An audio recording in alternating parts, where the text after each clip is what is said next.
hanging out with us here on youtube.com/wakeupcalldt from inside of the Cafe Kubal studios. As I said, plenty of places to watch and listen to Wake Up Call with Dan Tortora as you are here on mixlr.com/wakeupcalldt, as well as on wakeupcalldt.com to listen, and you can watch on Facebook Live on facebook.com/live-now-dt, as well as on youtube.com/wakeupcalldt every Monday through Friday from 9 a.m. to 11 a.m. Eastern Time. I hope you're having yourselves a fantastic week. Hopefully it's started out the way that you hoped that it would. If it didn't, I hope it gets better. And hopefully things will continue to progress and be well for you here in this beautiful, beautiful 2021 year that we have. A fresh start, a fresh new look at life, and a fresh new lease on life.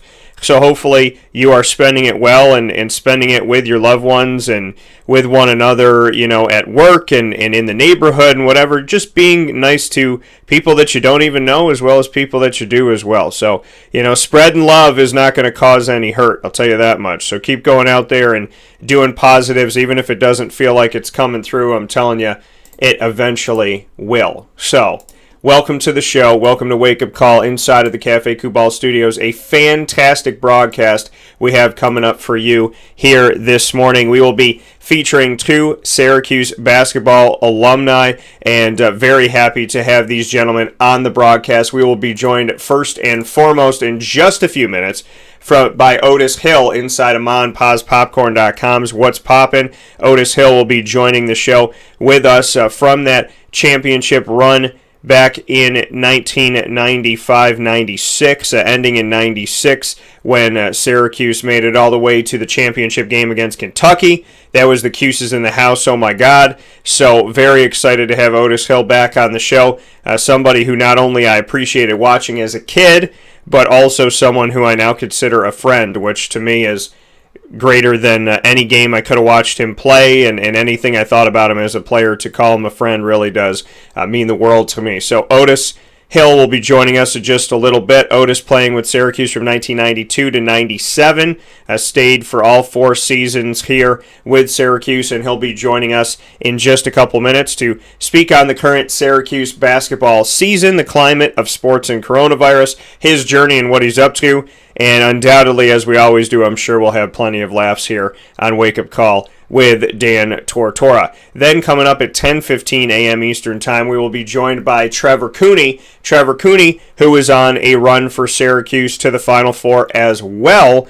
Trevor Cooney will be joining us here on Wake Up Call with Dan Tortora. He was actually a part of 2 runs. He was there as a redshirt freshman, and then finishing up as a redshirt senior. Trevor Cooney with the team from 2011 to 2016. So we'll get his thoughts on being a part of 2 Final Four runs, as well as the current season of Syracuse basketball and all that is to come, what's going on with his journey and sports and coronavirus and how he's handled what's gone on this past year. So very excited to have 2 former Syracuse basketball players on the show, and not only that, but 2 guys who made it to a place where so few make it to, which is the Final Four. Cooney being on 2 teams that did it, and Otis Hill being on 1 team that made it back there as well. So very, very excited to speak with these gentlemen. And Cooney actually made it to the Final Four 20 years, a little bit right around 20 years after Otis Hill had made it, from 1996 to the 2016 season. Yeah, so 20 years later, he made it there, and that was his final season with the team. So we'll talk about all of that and more coming up here on Wake Up Call with Dan Tortora, and then we'll finish off the show as we always do on a Tuesday right around 10:50 a.m. Eastern Time with the Ingredients to Success, proudly presented by Avicolli's on the corner of Route 57 and Wetzel Road in Liverpool, New York. They'll be joining us with the Ingredients to Success in just a little while, and I'm ecstatic about that opportunity to share that with you. So, with all of that being said, welcome to Wake Up Call. Very, very, very good morning to each and every single one of you, and thank you so much for being here. We'll take a step aside for a fast break. When we come back, Otis Hill will join the show to start things off, as Otis and Trevor, 2 guys that made it to the Final Four in their time at Syracuse, will be joining us to talk about their run, what they see from the team this year, and much more.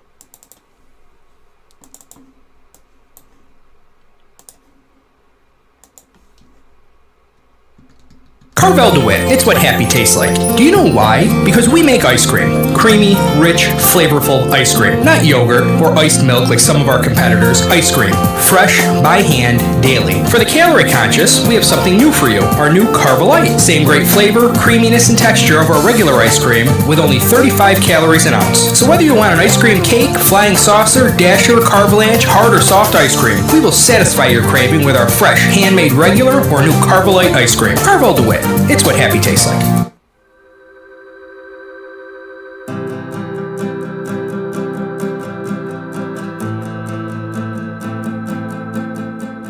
Cafe Cabal offers same-day local delivery of our products, offering no delivery charge for Onondaga County. Shop cafecabal.com for fresh roasted coffee beans, cold brew, travel mugs, and all your essential Cafe Cabal needs. Cafe Cabal, coffee for the soul.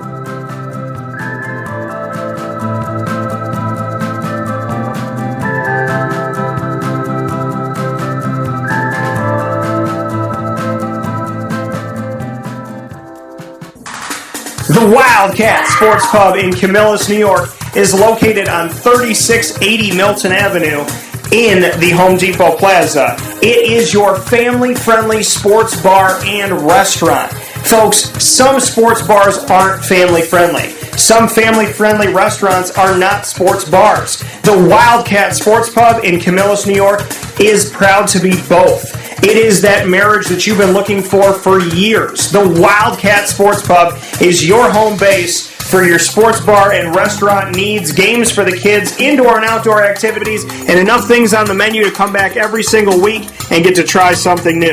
They're open Sundays from noon to 8 p.m., Monday through Wednesday, 11 a.m. to 11 p.m., and Thursday through Saturday from 11 a.m. to midnight. For reservations and party information, call 315-487-2222 for the Wildcat family-friendly sports pub and restaurant.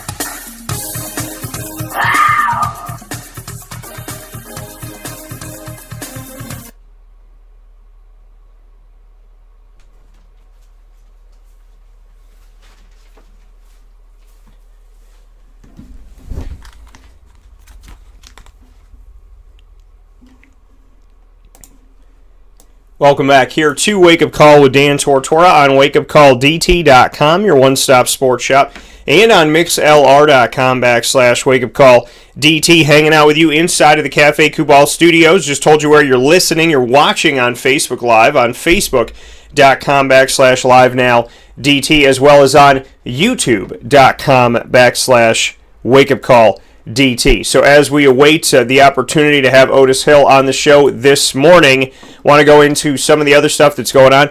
Obviously, Syracuse had a very lopsided loss to the only undefeated team in the ACC this season. That happened last night on Big Monday. It was anything but a big Monday. It was kind of a quiet Monday, if you ask me, when you look at this matchup in this game, and Syracuse not getting on the right side of things. They had the lead early on in the matchup and gave it up pretty quickly. You could read the story on wakeupcalldt.com by clicking onto the articles page with over 600 articles written there. Virginia remains undefeated in the ACC, and the lopsided win is the story here. The Syracuse Orange coming off a win over another ACC foe based in Virginia, the Virginia Tech Hokies, who are ranked 16th in the Associated Press poll and 14th in the coaches poll at the time of play, faced off against the Virginia Cavaliers in this matchup, a team also ranked in the nation's top 25, Virginia being ranked at 8th in the polls in both the AP and the coaches poll, ranked 8th in the nation.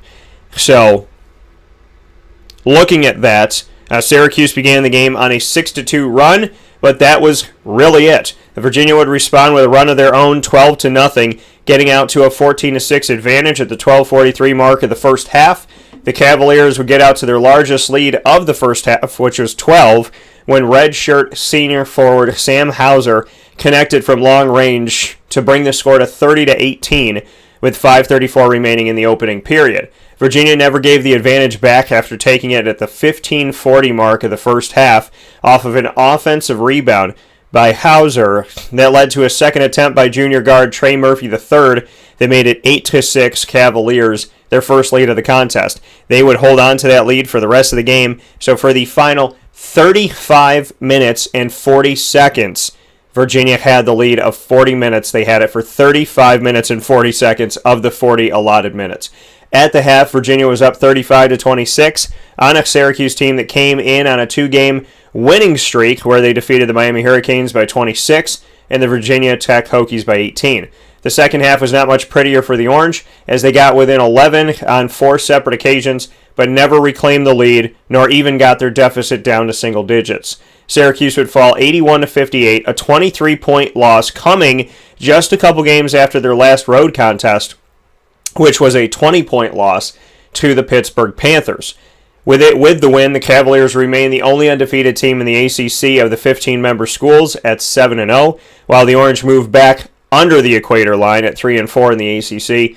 Virginia goes to 11-2 overall. Syracuse going to 9-5 as they still search for that double-digit win. Hauser and redshirt senior Jay Huff ended the game each with 21 points to lead all Cavaliers, followed by Murphy, who had 16, and freshman guard Reese Beekman, who had 10. Huff closed out the contest with a double-double, adding 12 rebounds to his 21 points in 32 minutes of play, playing very well. 8 of 11 from the field, making his only 3 attempted of the game, and going 4 for 4 from the charity stripe in the matchup. Sophomore forward Quincy Guerrier led the way for Syracuse with 15 points, followed by the only other Syracuse player to attain double digits in this game, that being Alan Griffin, who had 13 in the matchup. So, not the way that you want to go on the road and play, but this is where Syracuse is at. And, again, it's just Syracuse has been in this position where, unfortunately, these things happen. You know what I mean? They went on the road, they lose by 20, they come home, they win by 26, they win by 18, they go back on the road, they lose by 23. Now, Grant, and you know what the thing is you lost to Pittsburgh by 20, you lost to Virginia by 23, not the same team, right? Now, Pittsburgh is going to be physical underneath, and Syracuse has struggled with that for a long time. Virginia is going to get you all over the place because Tony Bennett's that good. But the game didn't feel that fantastic, you know what I mean? At times for Virginia, it's just they were just better. They were just better. And this game kind of knocked Syracuse into some realization of, we got work to do. Because, you go on that 3-game losing streak to Pittsburgh at home, North Carolina on the road, and then Pittsburgh on the road. Then you come back home, you get 2 wins against Miami and Virginia Tech. You feel good because Virginia Tech's got a nice record and they beat 3 top 25 teams. And then, you go and meet Virginia, and Virginia takes you down like they've taken down everybody else in the ACC this season. So, it's a humbling experience. It's something Syracuse needs to learn from, and they got to build from here and get better to it. Playing better defense is an absolute must. Quincy Guerrier was talking after the game about the fact that they had to find the shooters. They just weren't finding the shooters, essentially just kind of not knowing or forgetting where they have to be or whatever that may be. You can't make a lot of mistakes against Virginia. Some people would say you can't make hardly any. And in the case of this situation, Syracuse made plenty, and they paid for it. So, I think the thing that's frustrating is that this is a team that can not only win a game, but they can win it by such a large margin, and then they can lose it by such a large margin. So one day you win by 20, the next day you lose by 23. That back and forth doesn't really help you to kind of identify who you are and where you are. You know what I mean? So I struggle to remember a season where Syracuse was doing this in close quarters, where they're losing a game by so much and then winning a game by so much and kind of going back and forth on it. I just am not used to things like this happening, but not in this close of a quarter where it's like 2 games ago they'll lose by 20. This game they'll win by 26 and then they'll fall by 23. So Syracuse definitely has to find their footing and get back on the horse and get back ready as they move forward here on the season, as we look at what Syracuse has left coming up, because, folks, we are heading into February. So as we look into February and where things are at right now, Syracuse has more games on the docket before we finish things up right at the beginning of March, before the hopeful and God willing ACC tournament will be going on. So as we look at that and look at the schedule at 9-5, Syracuse 3-4 in the ACC, like I said. As far as on the road, they have only won one game on the road. They're 1-4. They lost to Rutgers in the ACC Big Ten Challenge. They beat Boston College. They lost to North Carolina, as I had mentioned, lost to Pittsburgh, now lost to Virginia on the road. Syracuse has back-to-back home games coming up. On January 31st, they will play against NC State on a Sunday at 6 p.m. Eastern Time. Then they will play on February 3rd, which is a Wednesday at 7 p.m. Eastern Time, against the Louisville Cardinals. Then they'll go on the road for two, play at Clemson and at NC State, yet again playing in those 2 or 3 to 4 game windows where they have to face a team twice like they did with Pittsburgh. They'll be doing that with NC State from January 31st to February 9th. And then on February 13th, Syracuse will host Boston College in the Dome. They'll have an opportunity to go against the only team that they have beaten in the ACC on the road. That game's a Saturday game on February 13th at 2 p.m. That takes the place of the Notre Dame game, which was moved, and, well, actually, no, it moves up. Boston College was the 20th. That moves up, and then Notre Dame gets placed in because Notre Dame was moved to February 20th, another Saturday at 2 p.m. In between that, Syracuse will go to Louisville on February 17th on a Wednesday, playing Louisville within 2 weeks' time on 2 Wednesdays. That's at 6:30 p.m. at the KFC Yum Center. And then Syracuse will finish the season at Duke, at Georgia Tech on a Monday and a Saturday, February 22nd and 27th, respectively. And then they will have North Carolina at home on March 1st on a Monday at 7 p.m. Eastern Time. So that's what it looks like for Syracuse. That's what is left on the docket for the Orange with 10 games left. Trying to get to 10 wins with 10 games left. The best they can be is 19-5 at the end of this regular season before they go into the ACC tournament. And I would imagine that there's going to be a loss or 2 or potentially 3 on the way. The thing is, this team Syracuse can shoot, but they have the really, really, really hot nights, and they have the really, really, really, really cold nights. And somewhere amongst all of this, they have those moments where they only need 2 shooters, and then there's other nights where they're looking for any. I mean, the thing about Syracuse is when they're on and you look at them, you're like, wow, they're deep. Because Joe Girard could have an off night and Alan Griffin and Quincy Guerrier, go off. Or, we could see any one of the other players, Buddy, have a big night and move on from there. With that being said, we do have Otis on the line here with us this morning. So Otis Hill is here with us in hour number 1 on Wake Up Call with Dan Tortora. Played with Syracuse from 92 to 97. Let's bring him into the show. Mr. Hill, how we doing? I'm good, Dan. How are you? I'm doing very well, and I thought you overslept on us, Otis. I was gonna have to send somebody over to you. So how you doing? I was out with my horses, and I forgot, and I ran to the house to do the interview. Something I've never heard in 18 years of broadcasting. I was out with my horses, and I forgot. And so now here I am. So you must have a nice life. Were you shooting like an Old Spice commercial? What were you doing? Well, my girlfriend has horses. Oh, okay. And we've been together for about 5 years, and then I finally got a horse, and that's what we do. And now I'm living a life in the country, being a country bumpkin. So tell me about the country bumpkin life right now. What's that like? I actually love it, Dan. I never realized throughout my life in my 20s that I was an introvert. So, I started doing research on what an introvert is and how they feel and what they do. And I realized that it's exactly who I am. And being in the country gives me that solitude, that peace, no noise. It's just a good feeling. Speaking here with Otis Hill from Syracuse Orange Men's Basketball history from 1992 to 97. Otis, Syracuse, I was just talking about it, coming off of a huge loss, coming off of a 23-point loss. In the span of the last 4 games, they've lost by 20 against Pittsburgh, defeated Miami by 26, defeated Virginia Tech by 18, and then lost to Virginia by 23. These are either really, really, really big wins or they're giant lopsided losses. Have you been able to find any identity to a team that's either winning by 20 or losing by 20 in recent history? It's kind of tough because when you look at the team, they have some really good pieces, and they're actually a very good team. I just think they don't know who they are yet. You know, one thing about old school basketball is we always knew our job. You know, my job was to be the enforcer. John was the scorer. Todd Bergen was the shooter. Jason Spo. Everybody has a job to do and a role to play, and I think sometimes those roles get misconstrued, and people make mistakes, and they don't know who they are.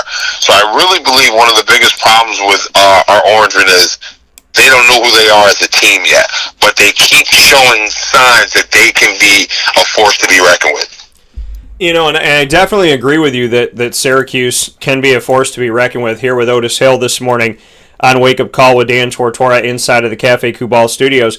I agree completely that, you know, they can be a force. I was saying right before you came on that they really don't need everybody to be on every night. There's nights where it's Joe and Buddy. There's nights where it's Quincy and Allen. There's nights where, you know, Kadari has stepped up and whatnot. I mean, and Marek at times. I mean, we have seen games where Marek has been quiet or somebody's been, you know, or Joe's been quiet, and the team is not just winning, but they're winning by double digits. And I think what that shows is how deep this team is, deeper than they've been in a long time, and the capability that they have to be able to, you know, really, I mean, if everybody was on any given night, I mean, this is a team that could score 100 points. You got Marek, you got Allen, you got, you know, you have Buddy, you got Joe, you have Kadari, you know, this is a team, you got Braswell, who's been hitting threes a lot better in recent history. So there's so much to be said about, it's kind of like all of these pieces are there, but on this night, these pieces work, and on this night, these pieces work, and I feel like we've yet to see a game where all of the pieces work. Right. They haven't clicked on all cylinders yet. A lot of times, especially with the teams now, with the COVID and everything that's going on, not having the fans, you know, things just being different, it kind of throws guys off. And you're right. I think that is one big thing that people are not realizing, that as a team, they haven't clicked on all cylinders. And when they do, I think they will be a dangerous team because you have, like you said, you have every aspect of the game. You have shooting, rebounding, kind of throws, you have scoring, you have defense, you have right. I think that is one we need for the entire team to be on the same page and click together. What has been, speaking here with Otis Hill this morning on Wake Up Call, what's been your favorite moment of the season so far? What's stuck out to you the most in these first 14 games with the team at 9-5? Well, honestly, what really struck me is how they bounce back after losses. You know, when you have a team, and you know, a lot of people feel that this new generation of basketball, they don't care, and I think that's false. I think that's truly false because I watch these guys. I've watched a lot of replay on tapes, and you can see that the hunger is there. You can see the will to win is there. And I just think, like I said, they need, one thing I really watch is I feel like they don't have that leader to step up and be kind of, excuse my French, kind of a jerk. Because when you have that guy who is going to take on that leadership role, who's going to demand the ball, who's going to make guys feel a little uncomfortable, you need that sometimes. And I feel like nowadays guys are just so nice that nobody wants to take that role. And I feel one person's got to step up, and once that person does, sky's the limits. You know, and that's the thing, like you said, they're missing that one leader. When I look at this team and I watch this team and feel very appreciative that, you know, I've had the opportunity to be in the Dome and see them, you know, especially this season when it's been so different, to be there and watch all the guys on the court I can honestly tell you that Marek does it all, and we know that. But as far as leadership goes, I'm gonna throw something out there, and I don't know how people are gonna take it, but the leader that I see as kind of the quiet commander on the court, and he doesn't get the time he deserves, nor is he treated as the true point guard, is Kadari Richmond. Yes, and I would agree. I see him in that respect because I don't see it from Joe. I don't see it from Buddy. I see a lot of shooters. Alan Griffin, that's all he wants to do is shoot. And, so we see all of that. And Marek is a leader, but he's more of like, I feel like he's the guy that's like, yeah, I'm going to do what I got to do on the court, but I need somebody to steer the ship. I feel like Kadari's the guy to steer the ship, and I keep trying to figure out why he is coming off the bench, why some games he's getting 2 minutes, 7 minutes, no minutes, because, he's done so much. And against Virginia Tech, a team that beat 3 ranked teams, a number 3 Villanova, number 24 Clemson, and number 13 Duke, that Virginia Tech team gave up 13 points in 15 minutes to Kadari Richmond off the bench. So, and at one point he scored 9 in a row. So, I heard you say I agree. I want to dive into this a little bit deeper with you. Why is Kadari Richmond arguably the leader of this team as a true freshman, despite the fact that Boeheim doesn't really give him a ton of time? I'm going to take an old school, it may be a little cliche, but I'm going to use it because it fits in this situation. He leads by example. And I think what it is, his presence, just who he is as a person, he knows what he wants to do, he goes out and does it. And I just think he doesn't know how to voice it. He just leads by example. And a lot of times guys will follow you. Because most guys are students of the game, whether they realize it or not. They're students of the game. So when they watch this kid on tape or replay or whatever, they're saying, wow, look at how he's going, look how he's doing. They're going to follow him. Now, the key would be if he could be a little bit more vocal. And I think as a coach, you need your point guard to be vocal. Every point guard I ever played with, from high school to Europe to college, I need the best point guards to me were the ones who screamed at me. Yeah. Otis, get over here, go over there, you're supposed to be here. You need that kind of direction, kind of a coach on the court. And I feel maybe Boeheim is trying to get him to be more assertive, to be more vocal. And maybe that's what's going on. I really don't know. I can only assume. But I'm thinking maybe that's what it is. Yeah, and it would be great to see him really step it up and kick it into high gear. I know he's a freshman, but there's just something about the way that, like you said, leading by example, the way that he plays, there's something about, he's so calm, and he's very, very level-headed. You never see him really get rattled by anything. And he attacks. It's like, it's just, he genuine. And I thought this in the Virginia Tech game watching him. I was like, he's not afraid of anybody. He'll drive down the lane. It's like he doesn't know he's a true freshman. And what I mean by that is, like, he doesn't care that he hasn't been to the party. He's kind of like the puppy that comes to the alley and all the dogs that have been around the block for a bunch of years are eating the scraps, and he's just walking up and taking his piece of steak, and they're looking at him going, what makes you think that you can come here and eat this? And he's like, because I'm hungry. You know what I mean? Right, exactly. And that's how, when I see him play, especially when he locks in on defense, he has that hunger look. Like, I'm ready. He kind of reminds me, his facial features kind of remind me of the point guard from Cleveland. Sexton, I think it is. Okay. He reminds, like, when he's engaged and he's locked in, and it's just, you're right, he is kind of that puppy, and all the big dogs are looking at him like, yo, who's this kid think he is? And he's just gonna eat. And I think, like you said, that's something you see and you feel. Speaking here with Otis Hill this morning, 1992 to 97 at Syracuse. Otis, you know what it's like to make it to the Final Four. You know what it takes. Obviously, life was different then. It was the Big East, and the big man was more respected and more traditional. But bringing me back to that time, now that we're here in 2020, what can you tell me about that? Because you're here on the show today, and Trevor Cooney's here as well, who made it to the Final Four twice in his time, and 20 years after you did it, he went back there, and that's the last time Syracuse has done it so far in 2016. So, bring me into the run to the Final Four and the run to the championship game. And when you sit back and you think about it today, what do you think about all these years later? The one thing I took away from making the Final Four was it was truly special. It was something that I'll never forget, and it was amazing. I remember it like it was yesterday. Coach, the whole team got together at Manley Fieldhouse. We went up to the office, and the selection show started, and it was quiet. You could hear a pin drop. And we're all focused, and we saw where we were at. And once the selection show was over, John pulled everybody in. No coaches said a word. He looked at every one of us and said, "Yo, we could win this." And, when he said it, nobody in the room thought otherwise. Yeah.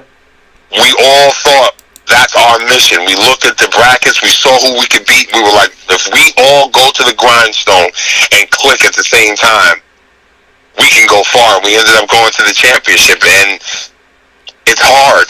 It's hard. You got a bunch of other teams. You got great players. It's kind of like everything has to align for you to get to that championship game, and it's just an amazing feeling, and it was an amazing run, and it's something I'll cherish till the day I die.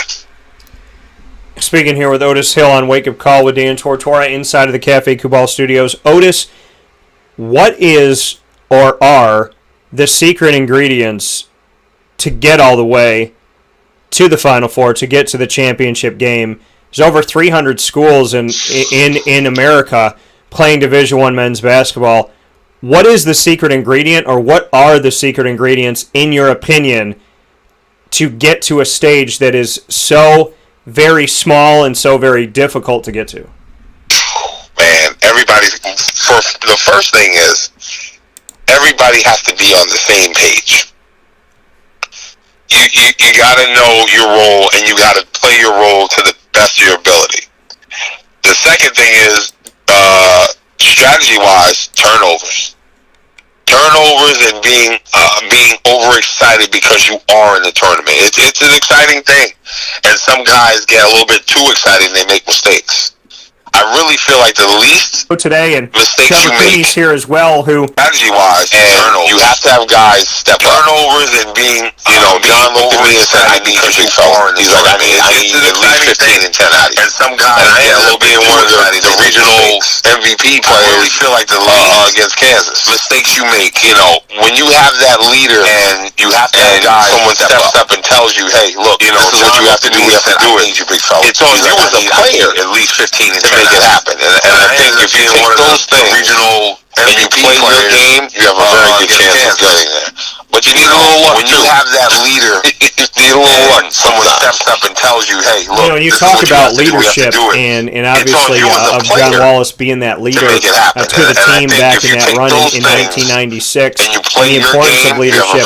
Did the whole team buy into John? Was he a leader from the beginning of the season, before the season? Did it happen during the season? When did that moment happen where John Wallace really back in that run in felt like that leader, and you felt the locker room kind of all gravitate toward him and focus on him and go, "Okay, John, you think we can do this? How are we going to do it?" Before the season, did it happen during the season? When did that moment happen where we had played really well? We had won like 10 games straight, and then we came up and won a couple of games in the tournament and lost to Connecticut for the championship. On him and go, "Okay, John, you think we can do this? And How are we everybody was going to do it?" angry. I didn't have a particularly great game. I think I had like 9 points, the biggest and 10 rebounds.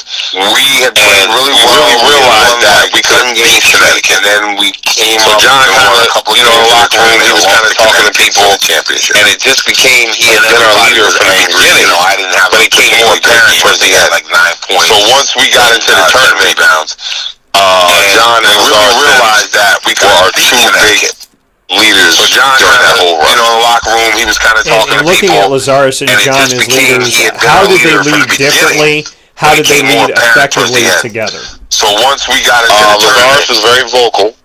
He was up on me, and I needed it. And I love the fact leader. He was vocal. He got people in the right spots. He told guys guys, listen. And looking you at gotta do this Lazarus and and John as John leaders, was very, how did they lead differently? Believe it or How not, did John they was lead very supportive. effectively together? Like, if something bad happened, John would slap guys like, yo, get up. We don't have time to worry about that. We just get to the next one. I love the fact, and it just worked so well with those two guys at the head of the ship.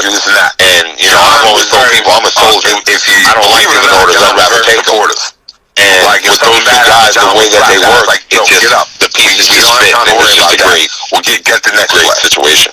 And it just worked Coming here so from well Otis with Hill those two and guys finding at the head that of the ship. leadership and finding that you know, team I've and always told finding people that I'm a run soldier. to I don't get like there. giving orders, I I'd know rather take that, them. you know, like you said, it feels with like those two guys, yesterday, the and way I that they know worked, it that just, it's heartbreaking, the but pieces just fit. do It you was just a find great peace great in it? Have situation. you found peace That over coming this here time from to Otis say, Hill yeah, and- we and made it to finding the that Final Four, we made it to leadership the and finding that championship team game, and- we and didn't win finding the that championship, run but we to got get there. there. I You know know, that, do you know, you, like you said, do it you feels like feel yesterday, peace? and I Do know you feel that it's heartbreaking. but positivity do you find coming from all peace that? How do you in it? kind Have of you look found at it? peace Because over this you know, time some to people say say, almost yeah, we doesn't made it count, to the and Final Four, you know, we made it to the in the championship case of game, how we far didn't you win the get, I championship, can't but we imagine got that you there. wouldn't be proud of You that and know, happy with that do moment. you- So how do you feel peace? Do you I mean, it was feel a great experience. Of course, you want to positivity win. That's a coming from all competitor. that? Yeah, How I'll do be you kind of 90 look I'll at be it? 99 years old and You know, still some be like, people damn say it, I almost wish we won doesn't against count, and, Kentucky. in the case of But how far you get, I can't in the imagine that you overall wouldn't be aspect proud of of that, life, happy with that moment. So I how gotta do be you pretty take it? happy. You know, not a lot of guys make it. Not a lot of guys even go Division One. So where I came from and where what I went to and where I'm at now, I can't complain, Dan. I really can't. But I still wish we would have beat Kentucky. Overall, I still have issues when I hear that name. I gotta be pretty Well, happy. if it makes you feel any better, the devil obviously came to collect because Calipari's not doing well right now. So where I'm doing bad right now, they are definitely doing bad. Kentucky fans are not happy with him right now, Dan. I really can't. But I How still happy wish does it we would have make beat you to see Kentucky. Kentucky not I ranked in still the have top issues 20? when I hear that name. It kind of Well, does. if it makes you feel any better, the devil obviously came to collect because Calipari's not doing well right now. He's doing bad right now. I mean, yeah, great. They're not winning, blah, blah, blah. But the team that I want that team How to be happy playing does it make you to see in Kentucky the not Final ranked Four. in the That's top the 20? team I want. Well, here's the thing. If you had gone to UMass when Calipari recruited you there, you know, you would have made it to the Final Four and then had the banner taken down. So, at least this one stays up. So, you know, speaking here with Otis Hill, having some fun this morning. Otis, to take a break from basketball, tell me about 2020 you would have made it through to your the eyes. Final Four and then had And the how banner did you taken step down. into So, 2021? At least this one stays up. You know, we had the COVID, we had the epidemic, we lost a lot of people. You know, speaking here with Otis You know, Hill, this whole having thing some with fun this morning. Otis, the to take a break police from and basketball, everything going tell on me with about politics. It was 2020 rough. through your But, eyes. you know, And how most did of you us step stepped into through it, 2021? and we're here, and now we're ready for 2021. 2020 was rough. I'm just hoping it's a better year, and I'm hoping we lost a lot of society, and as a people, you know, this whole thing, we come together and we stop all this nonsense, everything going on with politics. It was rough. What is the first step to take in 2021? And we're here, and now we're Here, ready right for at the 2021. start of it, what's the first step I'm just to take, hoping it's in a your better opinion? year, and I'm hoping the first step, I think, society is with yourself. You know, we come together and we stop make sure that you're happy and you're doing what's right. And What that's all is you the really can first do. You step to can't take control other in people. You can just 2021? control what you do, and that's Here, what I right try at to do. I the try to live start my of life it, by what's that. the first step to take, in your opinion? What did you learn about The first yourself? step, I think, You know, I is found with that, yourself. you know, going through all of this, make sure you that know, you you're really happy get and you're doing to what's learn a right, lot. I mean, I learned a lot all you really about can do. You me can't and control how to other take people. care You of me just control better what you and, do. you know, And healthy that's what I mind, try to healthy do. I try to body. live my life by So that. bring me into what you learned about What did you learn about in yourself? 2020 You know, and how I you found carried that that, into 2021. You know, going through all of this, you know, you really get to I learned that learn a lot. I mean, I learned a lot getting about me older and is how to not take care of me necessarily better a bad and, you know, thing. healthy mind, healthy body. You know, I can't So jump bring like I me used into to. what I you learned can't about do the yourself physical in attributes that 2020 I and how can you do, but carried I'm that picking into up other 2021. hobbies. You know, I'm starting to become a hunter. I'm getting into guns.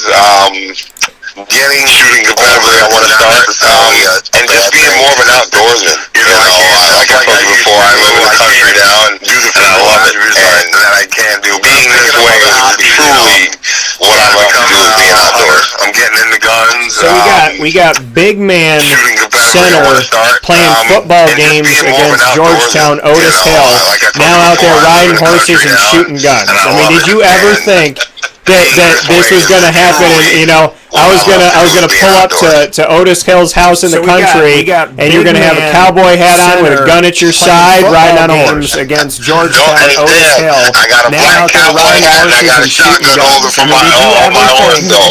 Don't be surprised one day. Matter of fact, I was gonna pull up to Otis Hill's house in the country, and you're gonna have a cowboy hat on with a gun at your side, riding on a horse. What is this chapter of your life like? I mean, being out in the country, shooting cowboy hats. I mean, you said you've been dating your lady for 5 years now and whatnot. How did she get you out to the country and this kind of transformation or evolution of Otis Hill? I'll tell you one thing. I think I always say be ready for The Walking Dead, especially after 2020. And now I feel like I'm coming to your house because you got the gun, you got the horse. I'm ready. This kind of transformation, evolution. A lot of people don't know during the summers. I think I always say be ready for The Walking Dead, especially after 2020. My grandfather on my mom's side. And now I feel like I'm coming to your house because you got the gun, you got the horse. And he worked on a farm with his best friend. They kind of owned the farm together. They were in the military together. And a lot of people don't know during the summers. So my parents didn't want me in the city. I hated it, but when I got older, I didn't realize it was something I was missing. Because when I got with my girlfriend, we started doing all the stuff, and it just seemed like it just seemed natural. They kind of owned the farm together. It's kind of like we're in the military together. And I used to do so for me, it was kind of just like, wow, I'm doing this, and I just started doing it more and more, and something I was missing. Now I got a draft horse that's bigger than me, and I got a couple of guns, and like it just seemed natural, and I just love just getting that kind of roots, so to speak. So a typical day for Otis Hill. Bring me into it. What's a typical Tuesday for you? A typical Tuesday, I get up, depending if the wife is not around, if she is doing something or she has to go do something with the horse, I'll probably get up. A typical day for Otis Hill. I get up at 4 o'clock in the morning to feed the horses. That's only if she's not here. That's on a Tuesday, she's not there. I get up at 4 o'clock, feed the horses. The wife leaves for work at about 4:30. Is doing something or she has to go to work. Get out at 2. I'll probably get up. Come back home, I give them a bale of hay. 4 o'clock in the morning, go out, make sure they're okay, clean their feet, brush their hair. And then I feed them at 7:30, and then I'm off the bed around 8 or 9 o'clock. Leave for work at about 4:30. Getting up very, very early, going to bed early. What has that done for your body? What has it done for your health, in your opinion, to get up so early before the world is waking up, and then essentially to go to sleep when a lot of people are staying up late? Well, I've always been an early bird, and I kind of could always stay up late too. But now the age is setting in, so now, early bird is kind of leaning more towards early bird. But one day, you can the world is waking up, and then essentially you go to sleep when a lot of people are I have to go to the doctor if I get a call. I've always been an early bird. Anytime anything's wrong with me, she's making me go to the doctor. But so now I love her for that because my dad died of a heart attack when I was young. Leaning more towards early bird, but. Anytime anything's going on, but I've been feeling really great, and I feel just loving life. And I want to shout out the lady because we've talked about her, so let's give her a shout out this morning. I'd like to give a shout out to my love, Brittany Sutton. And she, so she's keeping my Otis healthy, which is important because Otis, as you know, I mean, and it's the coolest thing to me, and it's the craziest thing that. I grew up, Cuse in the House, oh my God, grew up watching it. I was 9, I think, and watching it with my parents. I remember exactly where the TV was, where I was standing, where my dad was. The pull-out couch was out. I was sitting on the edge of it with my face like touching the television. And I remember Cuse in the House, oh my God, and when it first started, when they're like, something's happening on the court, we have to go down to the sideline to see. Syracuse seems to be getting a little bit, riled up, whatever. And when they showed it, it was so cool. And, I remember that number 4 and watching you play. And now I sit here, how many years has it been? And we're friends now. We laugh, we joke. And, you're like an FBI agent. Your number changes every couple of years. And so, but we always find a way to get back in touch with each other, which is good. Always, Dad, always. I really do appreciate you having me on the show all these years. And like you said, we've been friends, and I can't wait till we can do something together when I come up to the Q's. But hopefully this COVID thing will be over soon, or we'll get back to somewhat normal, and then I can come up and we can do some things together. Yeah, it'll be nice because, I mean, this girl, Rona, I've been telling people, I kicked her out of my house, I changed the locks, I put her stuff in the garage, she won't pick it up, she keeps coming here saying, but baby, I love you. I was like, no, we don't, we're done, it's over. Like, we ended last year, new year, new me, new do, I'm ready to go, and she's just like, baby, one more chance. I was like, girl, you please, you understand. Your box is to the left. Do the Beyonce thing and get it. You know what I mean? Yeah.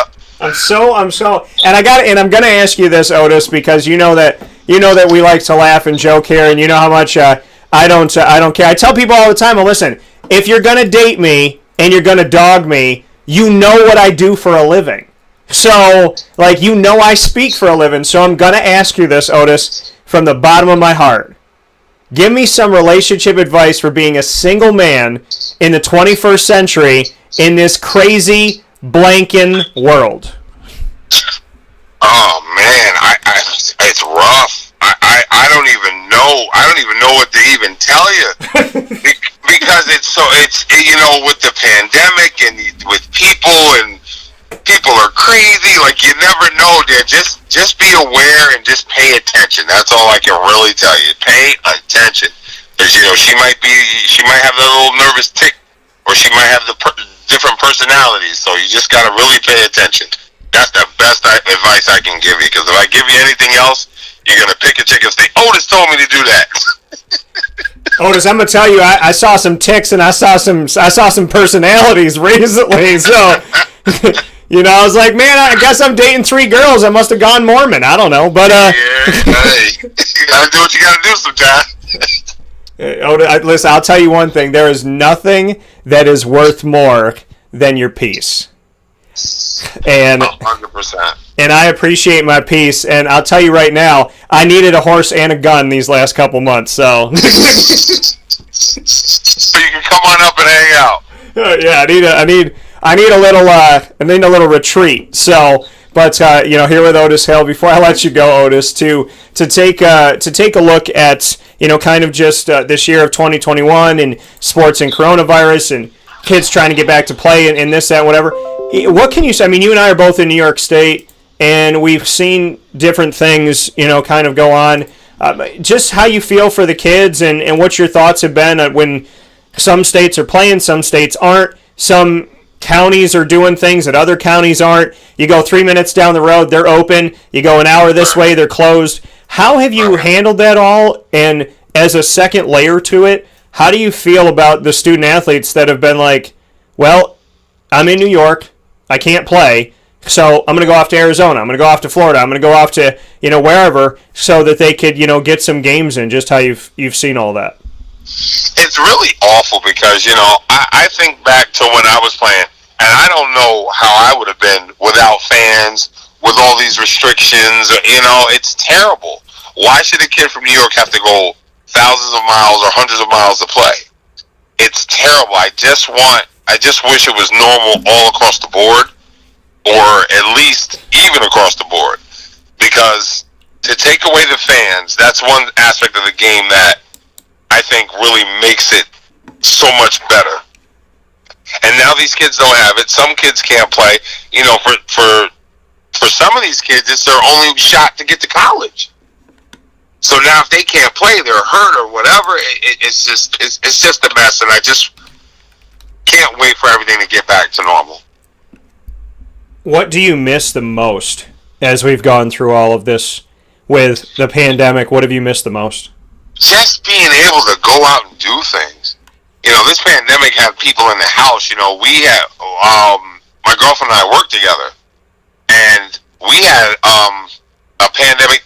We had an outbreak in our jail, so it was kind of rough. Going back and forth. I just want things to be able to go out and go to a restaurant, go to a movie, and not have to worry about catching the virus.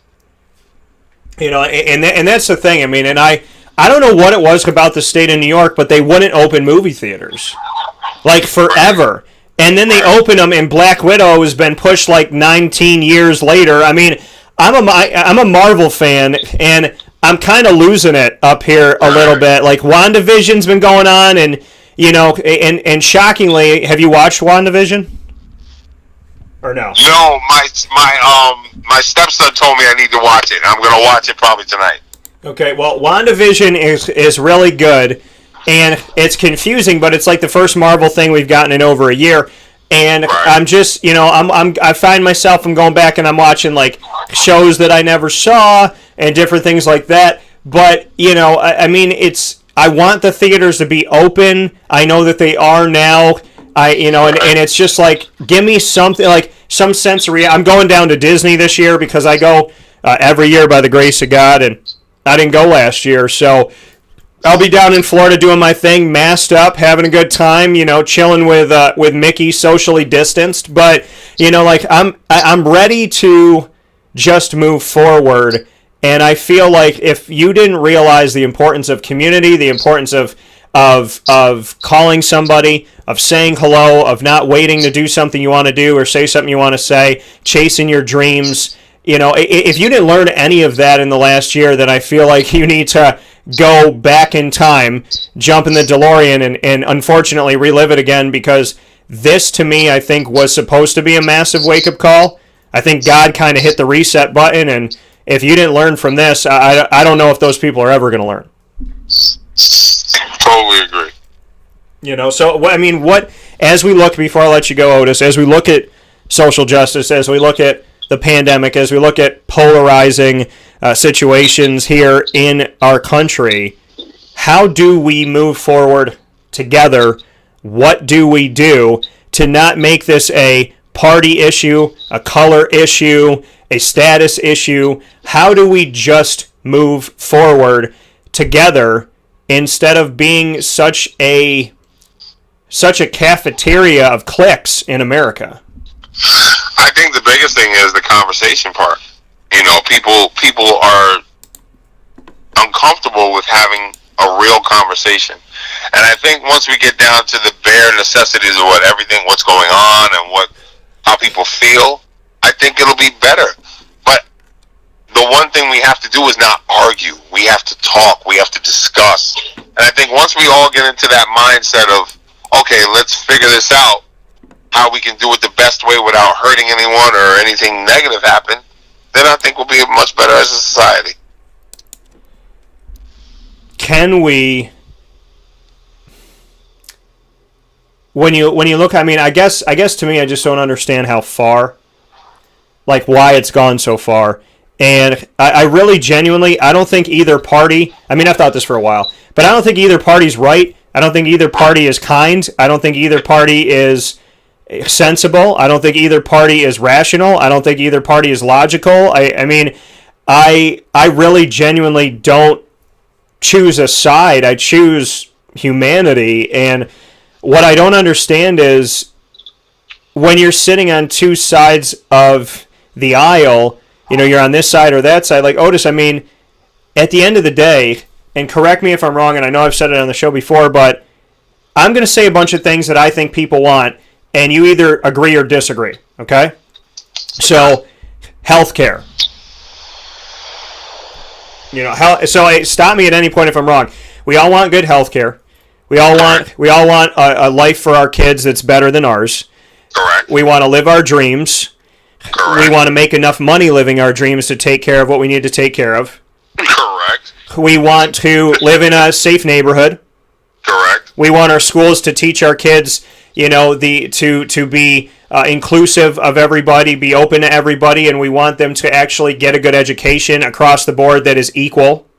Agreed. We want people to be treated by law enforcement equally, and with the notion that they are innocent until proven guilty, not guilty until proven innocent. Agreed. I mean, it seems pretty clear to me that from healthcare to our child's lives to what we want to being in good neighborhoods to education, it seems like everybody wants the same stuff.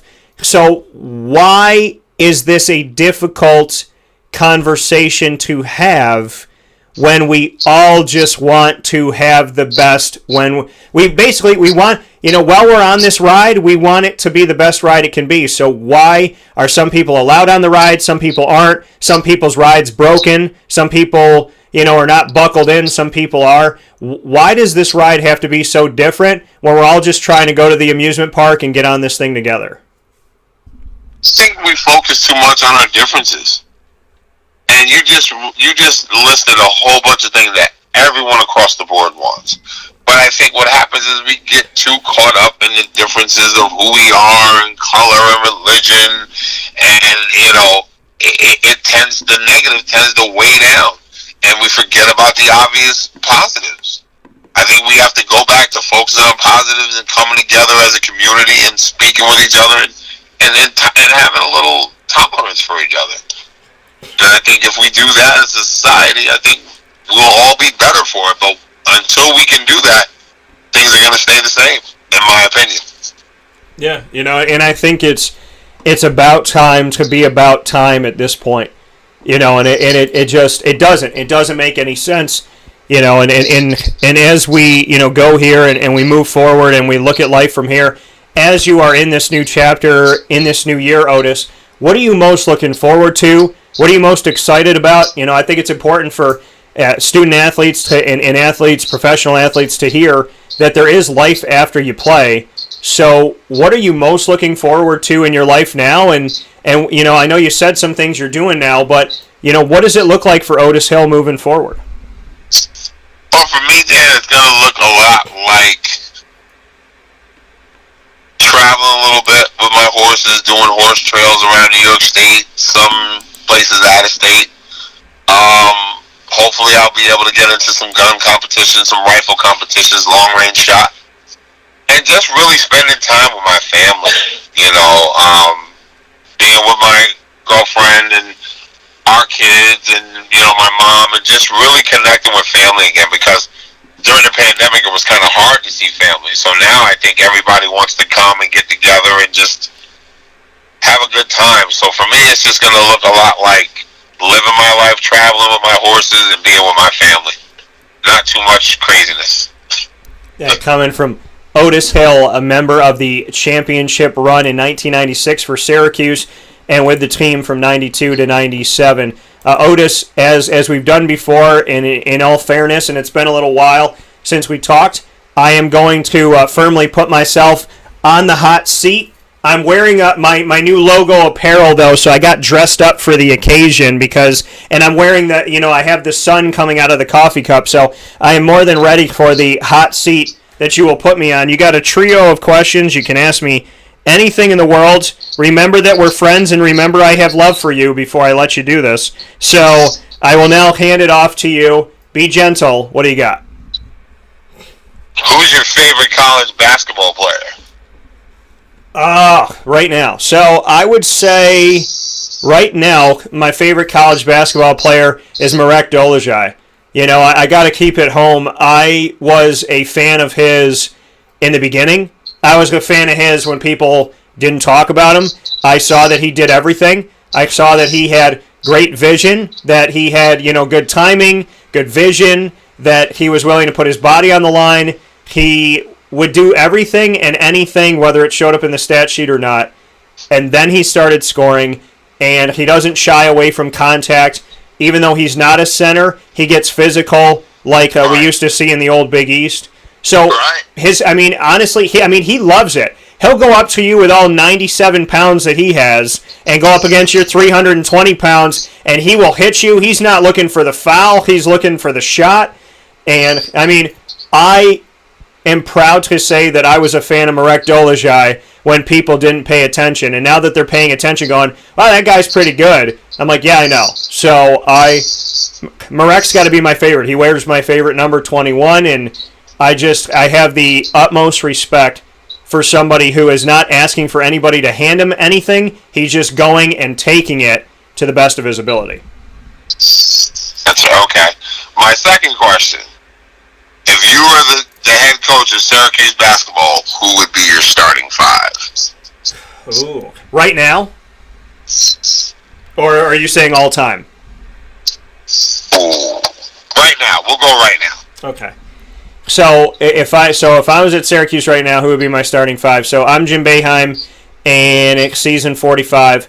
My starting five would be right now. I would say, well, if Barama was healthy, it would be Barama in the center. So I'd have. Well, let me think about this. Now I got to think about it. So Kadari Richmond would be my point guard. I would. Yeah, you know what? This is what I would do. No, I got it. So I would have Kadari Richmond as my starting point guard, Buddy Boeheim as my shooting guard. I would have Quincy and Marek as my forwards, and I would have Barama underneath, and I'd have Joe Girard come off the bench as a lightning rod for me to hit threes and get the team going. And then I would also have Alan Griffin come off my bench as well, and so on and so forth. So, yeah, I'd put Barama back at center, Marek at power, Quincy at small, and then I would have Buddy at shooting guard and Kadari at point guard. I like it. All right, my last question. If you can sit and have lunch with any athlete, deceased, any sport, who would it be? So, and I just got a message here that the lineup is liked by those that are tuning in, so that's good. So I would say, if I could sit down with any athlete, alive or deceased, who would it be and why? I have two answers. I would say deceased, I would want to sit down. It's got to be Ernie Davis. I'd really like to sit with Ernie. My grandmother said she remembered watching him. So I would have to sit down with Ernie and really just talk to him about his life and, everything he went through to get to where he is. And at the time that he played football, where it wasn't even okay to be his color and be on the field, and what he thinks about the fact that it went from, black people didn't belong on the football field to now it's predominantly black, and we look at, the success of, the athletes from the African American community. So just kind of what he thinks of what it was and what it is, and, if he feels that there's respect now on the field or if he still thinks it could get better. I'd love to talk to him about that and just really pick his brain about what he's seen over the years. And then I would say living, and I'm not saying this just because we're here today, I would say, living, I want to have lunch with Otis Hill because we've talked about it for such a long time. We've built a friendship over the years, and at this point, Otis, I'm over the Rona, I'm over all this stuff, and I want to sit and have lunch with my buddy. I want to sit and have lunch with a friend, and I want to laugh and just kind of rep about life and talk about the big things and talk about the little things and realize the little things are the big things over some food with you. So, yeah, if I could have lunch with anybody right now that's living in the sports world, it would be you. I respect it. Thank you very much. I appreciate that. And we're going to make that happen because the Rona should be over. Yeah, I'm going to get rid of it. And I know you can't see it right now because you're on the phone with me, but I got my Cuse in the house sign that's right here in my studio, and I'm holding it up right now.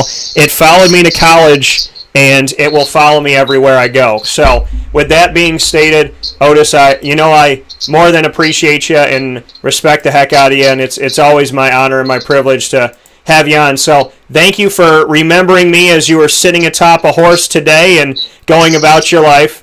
And I more than look forward to talking with you again, and keep it in touch, and please say hello to the lady for me and the family, and I wish you nothing but the best, but we'll definitely be in touch soon, and I look forward to talking with you.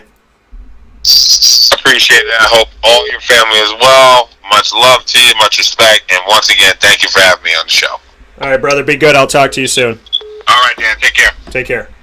That coming from Otis Hill once again here on Wake Up Call with Dan Tortora, where sports truly meets that thing called life. We're going to take a quick step aside for a fast break. When we come back, we will be here with the man that made it to the Final Four 20 years after Otis Hill, and that's being Trevor Cooney. Trevor Cooney is with us from Syracuse basketball history right after this.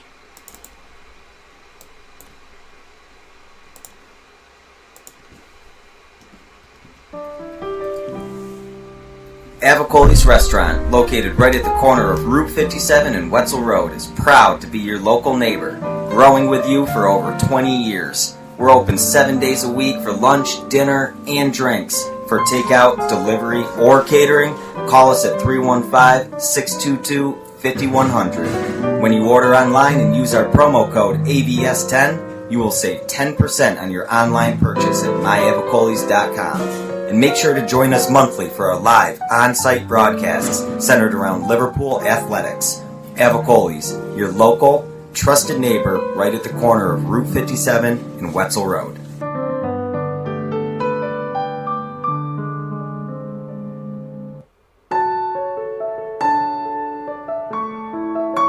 Having peace of mind when you're out of town that your furry-loving friend is safe and sound means taking them to Canine Campground, because we all know that when it comes to the love of our pets, it goes well beyond the call of duty to make sure they're safe and sound. Right, Lily? So take a ride to 242 Johnson Street in East Syracuse, New York, and see Canine Campground and where your dog will be staying, in the classic cabin, the executive cabin, the grand cabin, or of course the luxury cabin, because if you know Lily, you know she loves luxury. Now you don't have to wait to the last minute to find a family member or a friend that'll take your dog for a few days.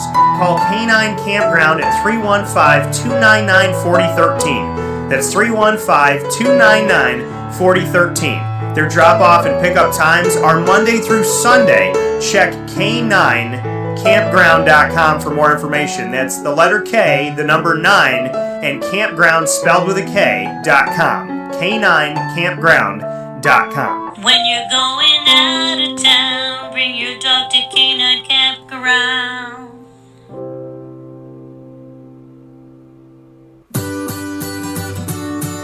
Trapper's Pizza Pub, located on 5950 Butternut Drive in East Syracuse. Right off of Bridge Street is your local community supporter right around the corner.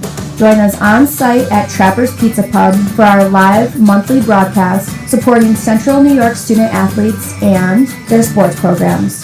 Call 315-438-4444 for more information. And find us on Facebook and Instagram at Trapper's Pizza Pub. Trapper's Pizza Pub, your local community supporter right around the corner.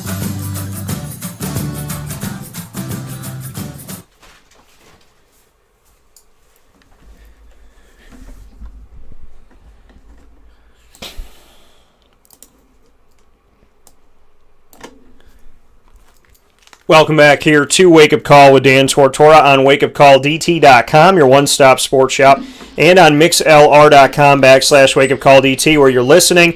You are watching on Facebook Live on facebook.com/live-now-dt. You're also watching on YouTube Live on youtube.com/wakeupcalldt. So however you're connecting to the show, we appreciate you being here inside of the Cafe Kubal studios, having some fun here on Wake Up Call with Dan Tortora. And it is my absolute honor and my privilege, as always, to have the next gentleman on the show inside of MonPazPopcorn.com's What's Poppin', Trevor Cooney, joining us from his home state of Delaware this morning on Wake Up Call. He's joined us from Syracuse. He's joined us from Spain. Now he's joining us from home. And, to one of my favorite players to watch, one of the people I have respected the most, and went up to his locker when he was playing 3 minutes a game or not playing, and all the way to, when people were, I call it the beehive, when they kind of surrounded him during a big game and whatnot. I have always had much respect for Trevor as a human being, not just a basketball player. So to have him on the show today means more than just talking about the orange and blue. And with that being said, I bring him in. Trevor, how are we doing today?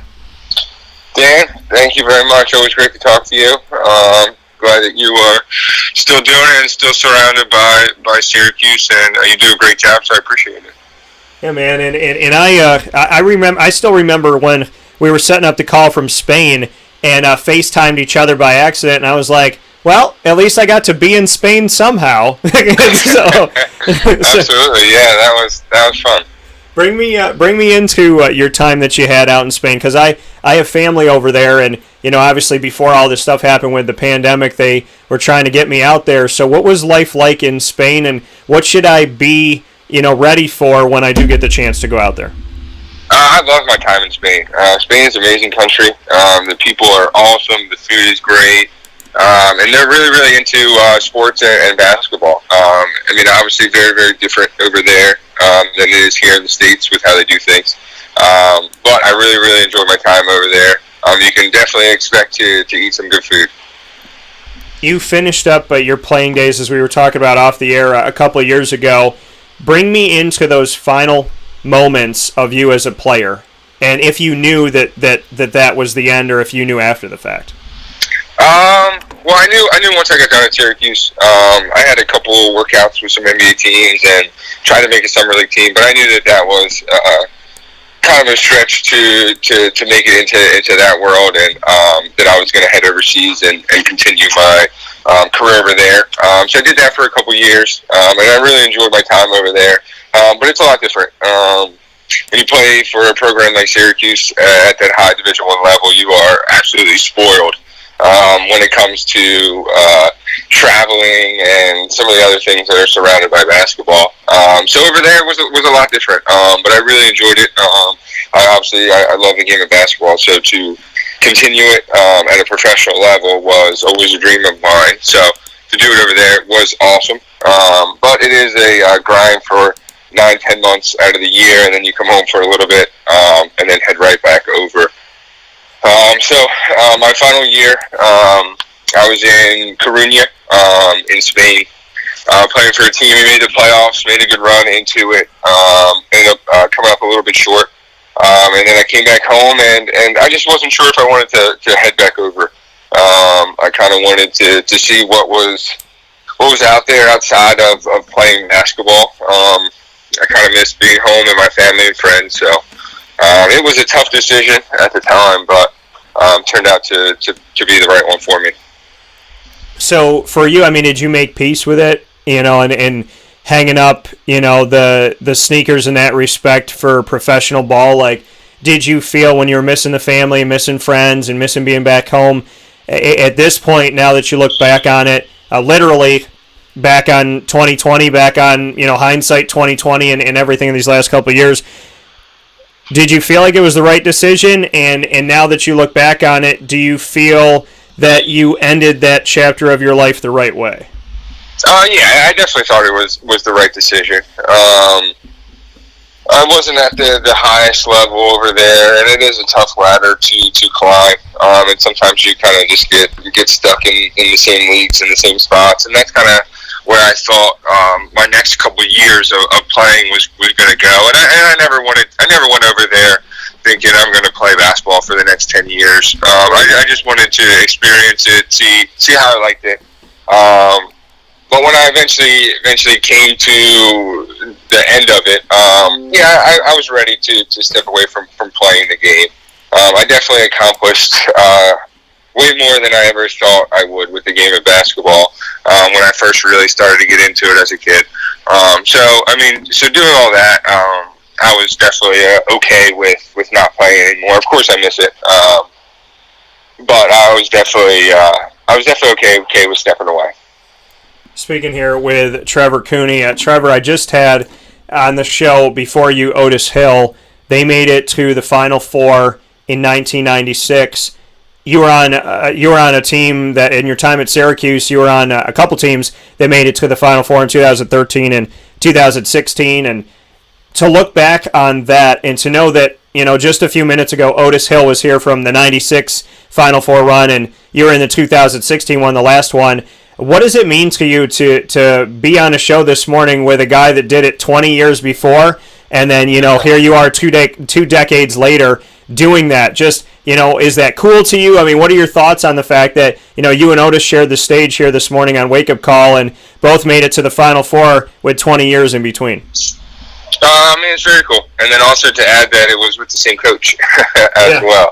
It is very, very cool. That's why you go to a program like Syracuse to play for Coach Boeheim and to hopefully get the chance to have those experiences and have those games. Making it to the Final Four is one of the toughest things to do. Any of those teams that have done it or do it, you have a lot of respect for, just because you know what it takes and the different things that have to happen. and to when you see that, I asked Otis what the secret ingredient or ingredients are. How would you answer that question? What, besides just being talented, what are the secret ingredients, in your opinion, to get to a Final Four, you being on two teams that were able to do that? You have to have a lot of things go your way. And you have to remember, the four best teams or the most talented teams do not make it to the Final Four. And the best teams, and you don't have to be the best team. You just got to be the best team for that 2 hours that game is going on. You got to have a couple bounces go your way, and you have to have a group of guys that really, really come together at the right time for all that to happen. And if you are fortunate enough for a couple of those things to happen, you're going to have a good chance to hopefully get there. But it is a lot of things. And for you, when you look back on it, there's people that will never, ever know what it's like to go to the Final Four. You did it twice, in 2013 in Atlanta, Georgia, and in 2016 in Houston, Texas. I know they were different times in your career, but looking back on that, you may go down in history as one of the only Syracuse players, as well as one of the only college basketball players to ever experience a Final Four twice. What does that mean to you? And when you look back on it, how surreal is it that you not only did it once but twice, when some players will never do it and some schools will never make it in playing over 100 years? It's something that is really, really special to me. When I was being recruited to Syracuse, one of the biggest draws and one of the biggest selling points was by Coach Hop at the time and Coach Boeheim, just kind of being like, hey, listen, we got a good group of guys here. We're bringing in a good group. We feel like with the guys that we have and the guys coming in that we can make some runs over the next couple of years, and that I could be a part of that. And obviously, that's everyone's selling points when they're recruiting kids. But for them to tell me that, and then it actually happened, and that's why you go to Syracuse. You want to sell yourself when they're recruiting kids, but for them to tell to where you have a chance, and that's all you can ask for. So for me to be a part of two runs to the Final Four, it's extremely, extremely special to me, and memories that I will always have. When you look back on it, I know I still remember you walk, and I'm sure you do too, but I still remember you walking off the court. I still remember your face when you walked off the court, and obviously not the way that you guys wanted to end things. Do you relive that moment, go back to that moment? What do you think of that moment? Because that ended up being your final game in college basketball. I remember it like it was yesterday, walking off that floor. I knew exactly where my family was sitting, and I kind of waved to them on the way out, just to thank them for always supporting me. I had a lot of family and friends that came to a lot of games, no matter where it was, across the country, to watch me play and to watch Syracuse play. So to have that support was really big for me. But a lot of times to get to the Final Four, and to have a chance to go to the national championship game is something that a lot of people don't have.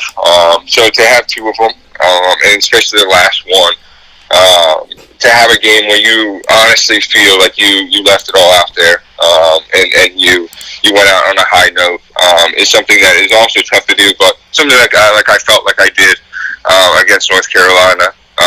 So to go out the way that we did was really tough. That was a really talented North Carolina team, but I felt like I left it all out there and gave myself and the team the best chance to try and win that game.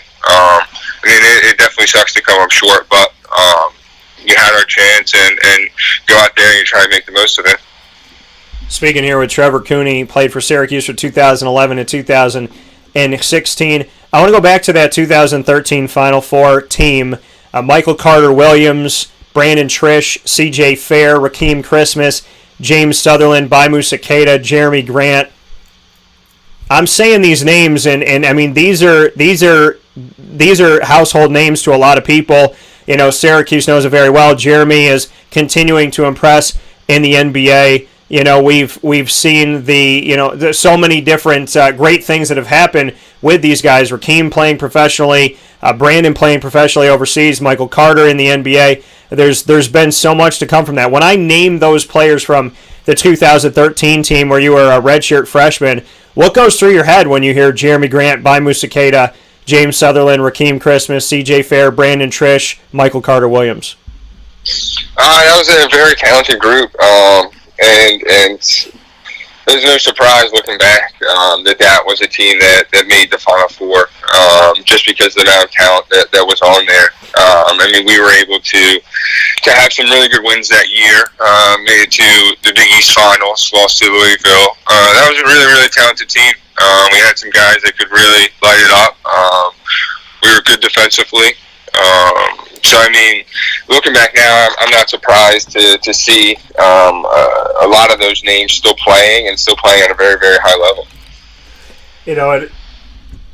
We move forward to the 2016 Final Four team that you were a part of, and Mike Benajay had not played in the one in 2013 when he had transferred over, but Mike's in this one, Malachi Richardson, Tyler Roberson, Dajuan Coleman, who was a part of the first one as well, Tyler Lydon, Frank Howard. Bring me into this team and these guys, because there was some carryover with Benajay and Dajuan Coleman, but Malachi and Tyler Roberson, Tyler Lydon, Frank Howard, and so on. Bring me into this team. It was a very different team. During that year, we definitely it was like a roller coaster of a season. We had some big wins early, lost some tough games. Boeheim was suspended for 9 games. Coach Hop was our head coach for that. It was just a very interesting year. You're in the ACC tournament, lose the first game. You think everything's done. You think you're going to the NIT. You head into Selection Sunday, not knowing if you're going to make it or not. You get to the last region, and you're one of the last teams called. It was a hell of a roller coaster ride for the season. But it was a team that went through a lot. We went down to Atlantis in the beginning of the year, played some really, really tough teams down there, won that tournament, lost some tough games on the road, won some really good games, going to Duke and win. It was a team that went through everything. So I think when it came to the tournament in March, we were very well tested going into it. And we just kind of came together at the right time. We had some good leaders in me, Benajay, and Dajuan, and a bunch of young guys that were kind of hungry and ready to play and didn't really know any other way how to do things. So it kind of just came together with us. We were able to go out there and play well. Got lucky with some seeding and some games, and we just kind of played well. We were down 20 to a team that we've never beat in Virginia that doesn't lose games like that. We were able to turn them over and make some shots. We had some guys step up in some really, really big moments, and that's exactly what you need to make runs. You need things to go your way. You need guys to step up, and that's exactly what that group did. And if you remember, because I unveiled this to you, and I remember when I first said it to you, you didn't know.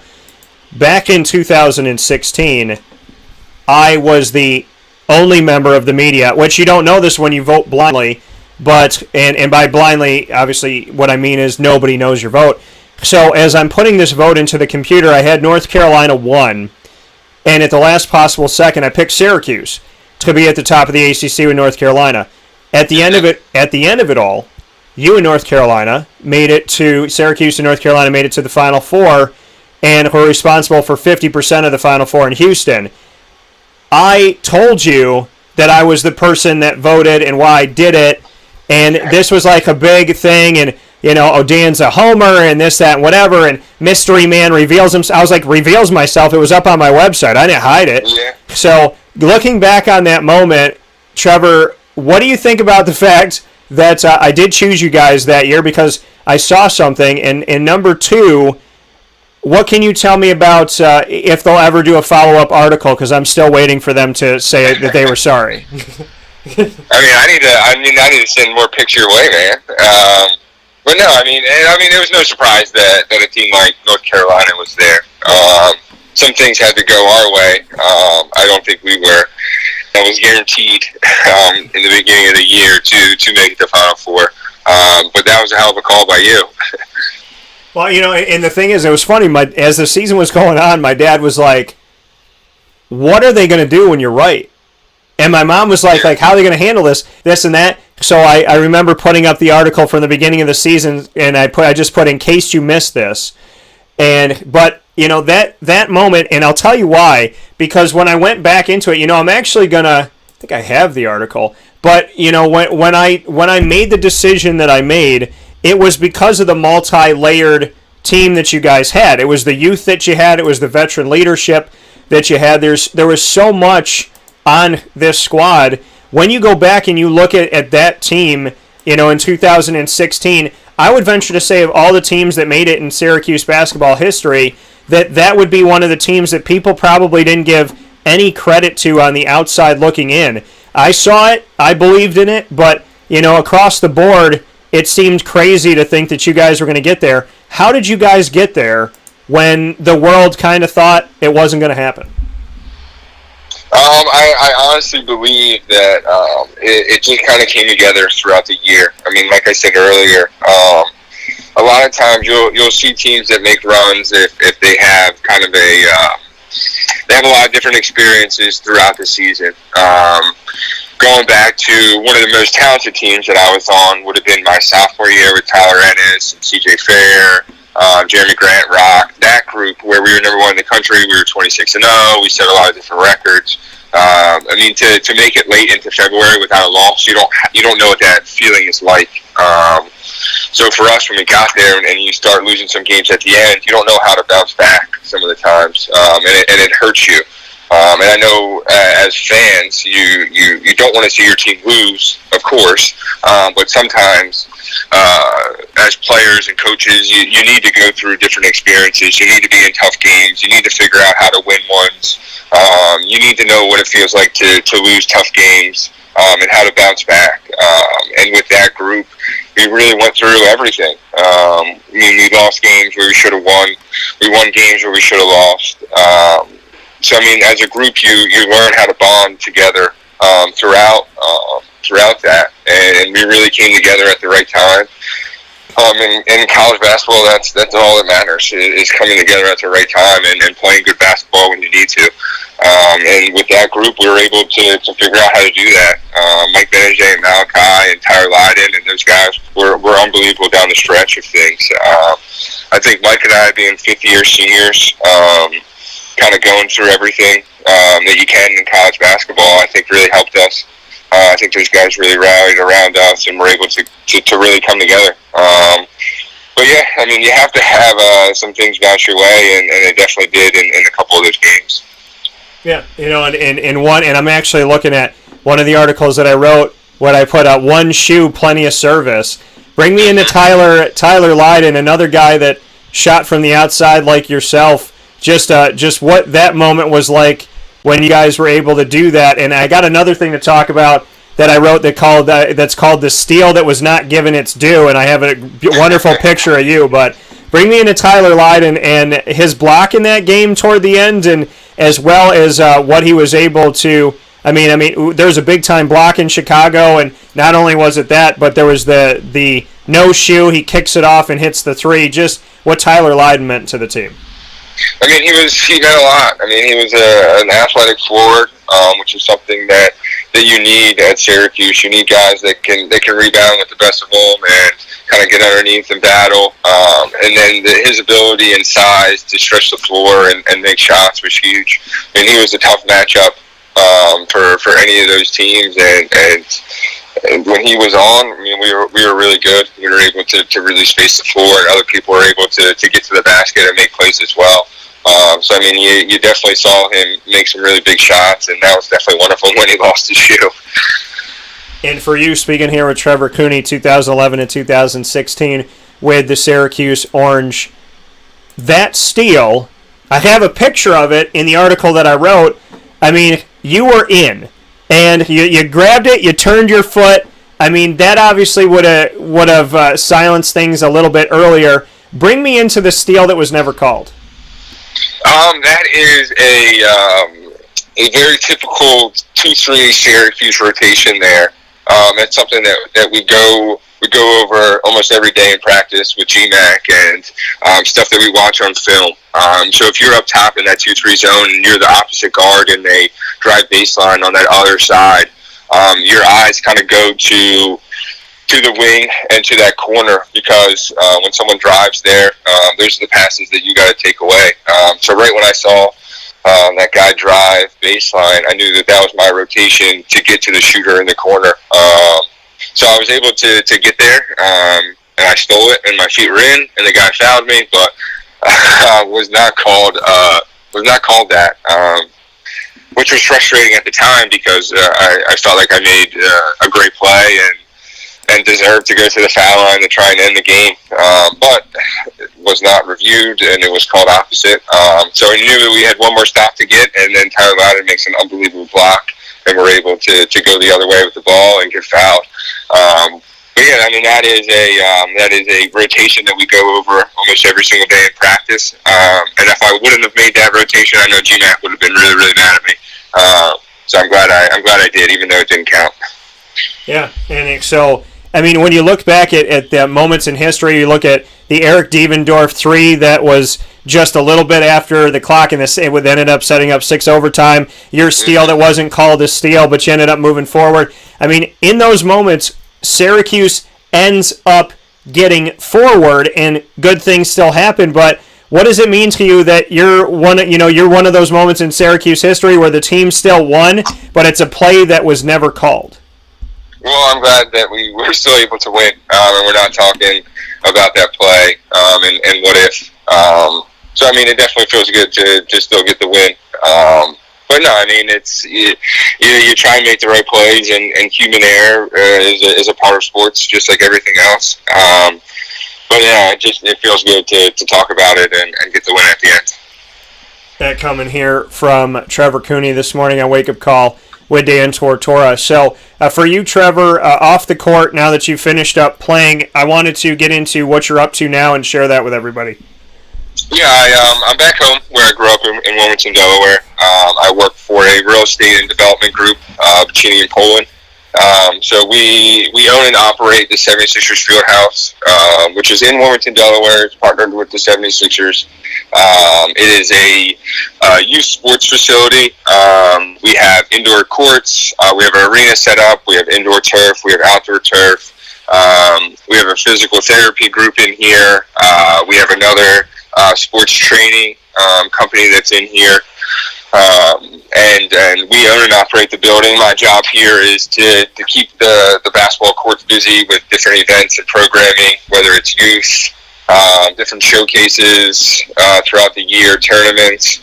We are the home of the Delaware Bluecoats, which is the Sixers G League team.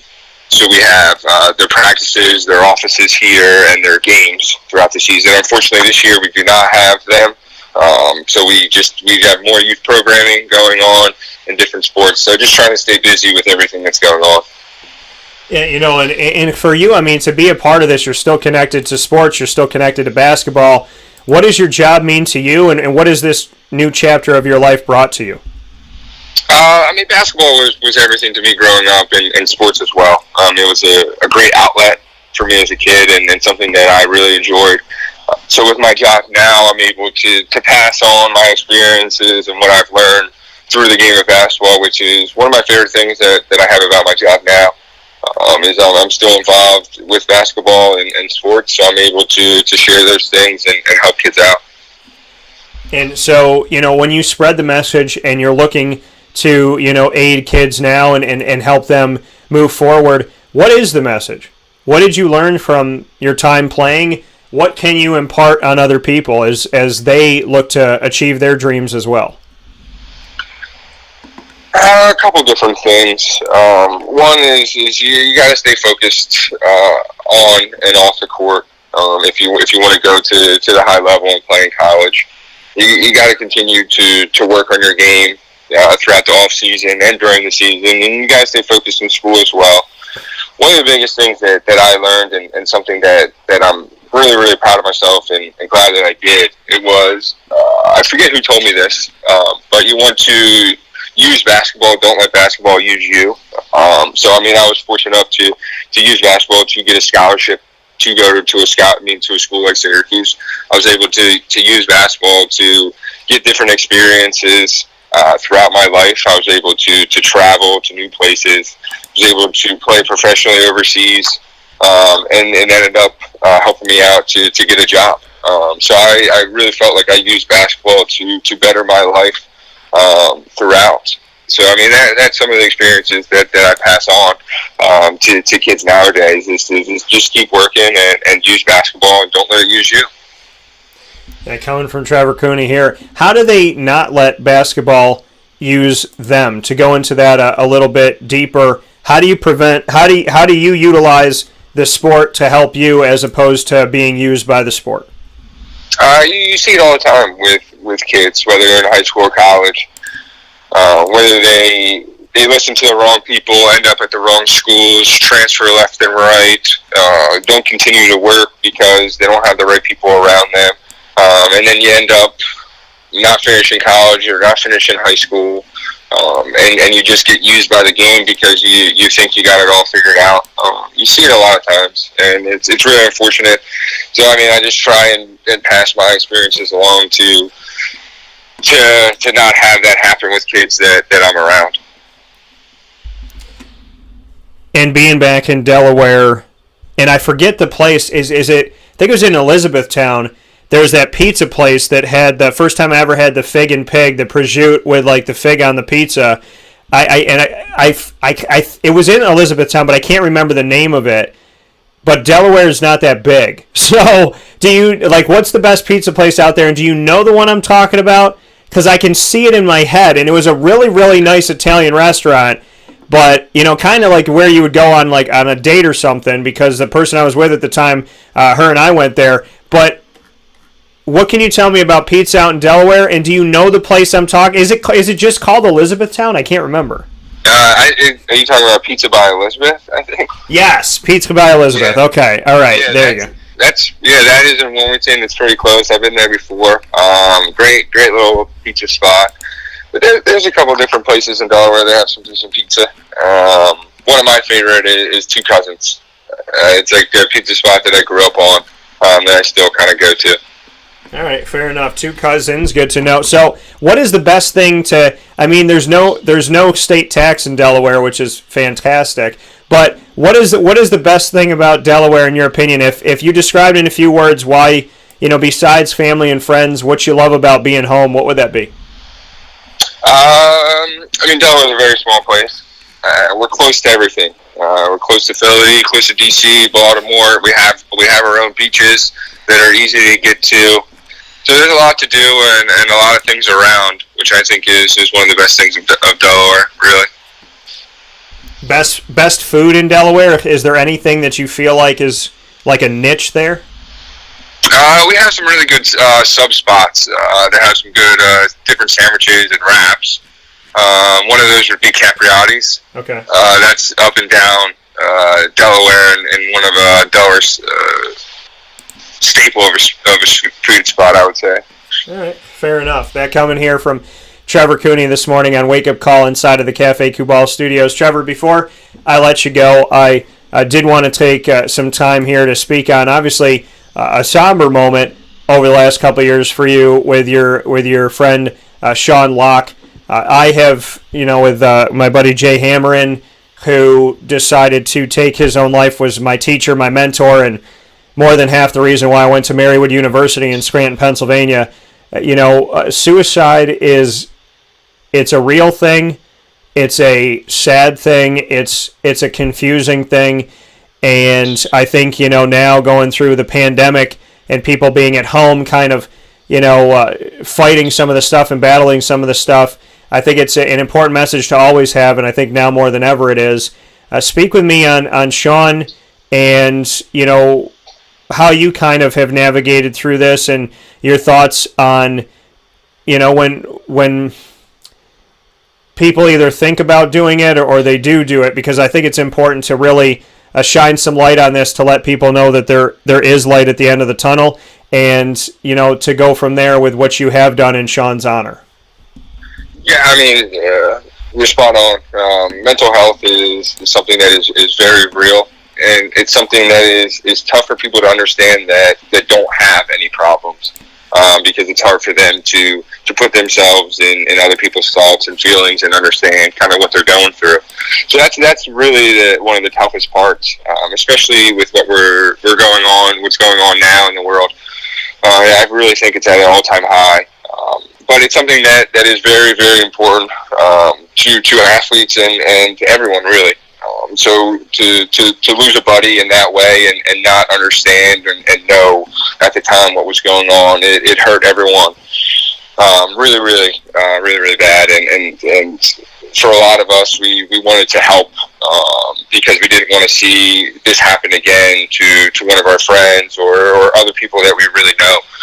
So a group of us got together and we decided to start a foundation in Sean's name. His family has been amazing throughout it to just help other people. Unfortunately, we lost Sean and we didn't have a clue what was going on. So we wanted to create more awareness around mental health and get the word out and get the different outlets out there that can help people. So that's what we did as a foundation, and one of the things that I think bring communities together is sports. Sports allow us to talk freely. It's something that everyone kind of enjoys being around and talking about, and mental health is not something that people are comfortable talking about. So my thought was to use a sport like basketball and create an event that creates more awareness for mental health, just to get people talking about it, and it has worked. We're on our third year. We get local Delaware high schools to come in and play each other, and we have different people talk throughout the event. The last couple of years we bring in outlets, whether they are safe havens or different clinics that can help people, and it's been great. It's something that I think people need, and especially in the times we're in now. They need to know that help is out there, and that it's okay to feel a certain way, and it's okay to ask for help. And that is why this foundation and the event that we have was created, and it's something that has helped the Delaware community and surrounding area a lot. Trevor, for you, when you remember your buddy, when you remember Sean, what do you remember the most about him? He was an unbelievable guy. He was a guy that everyone wanted to be around. He was fun. He was loving. He was your plans on a Friday or Saturday night. He was everything that you could ask for a friend. So to lose someone like that, it shocks you, really. So you want to help and you want to reach out and you don't want to see that happen again. So I mean, it was tough. It really was. And the message out there as you continue to do these things in the community in Sean's honor, and just to help and let people know that there's a voice. What would you like to say to people that are listening and watching right now that are having a tough time? Whether it's a breakup, whether it's a job loss, money, losing a home, a loved one passing away, whatever's kind of got them down. I know that each person has an individual message, and if we know that person specifically, then you could speak to that. But for something that you could say to someone hurting out there, what would you want them to know? Because so oftentimes people that take their life or consider doing it are people that feel alone. So what do you want to say to these people? That it's okay. It's okay to have those thoughts and feelings, and that there's help. And that's the biggest thing, is if you don't have those thoughts and feelings, you can't relate with those people. But you have to understand that it is out there, and it's okay to have that stuff, and that there are proper outlets for you to get the help that you need. So if you are feeling those ways, please reach out to anyone that can help, because people want to help and people want to listen. And taking your life is not something that helps. It doesn't help the people that are around you. It doesn't help anything. So please reach out and please get some help. Trevor, in closing here, what have you gotten from these last couple of years and trying to set these things up in the community that you've done? What have you gotten from it personally? Well, Delaware is an area that really helped me growing up and helped me at my time in Syracuse. I got a lot of support. So when I came back, I wanted to make an impact with this community and help out as well. So, I mean, I felt like over the last couple of years, it's something that I have done, and I will continue to do for this area. And being home with the family, mom and dad went out to games everywhere and anywhere that you were. How do you pay them back now? Do you buy them dinner every night? Do you cook for them? What do you do for the parents now? I can't thank them enough for the support that they gave me. It really, really helped me throughout my years to have them to turn to. But I'm very, very close to my parents. I still have dinner with them weekly, really. But yeah, I definitely bring dinner over every once in a while just to thank them a little bit more. And I think I remember seeing that you had dressed up in a tandem for Halloween one time, and I was like, he missed his calling because you should have just. I mean, I know they call them conies and whatever, but here in Syracuse we call them coonies, the white hot dogs. And I thought you should have been the Trevor Cooney and just dressed up like a Cooney from like Hoffman's. Am I not right on that? I mean, I feel like that would have been an easy one for you. Yeah, it definitely would have been an easy one. I don't know if people in Delaware would have got it as much as people in Syracuse would. But no, I definitely miss a lot of the different foods up in Syracuse and the different places that I really enjoyed going to. But yeah, that would have definitely been a good one. Trevor, last piece, final set here for you, because I definitely don't want to forget this, is you talk about mental health and the importance of it. There were games where 30,000 people in the Dome were chanting your name. There were games where 30,000 people in the Dome felt like you were on the road because they're booing and they're frustrated. How did you handle the love, the hate, and everything in between? How did you handle that, and how strong is your mental health to be able to deal with stuff like that? Because I was very frustrated from the outside looking in that people loved you when the shots were falling and, said other things when they weren't.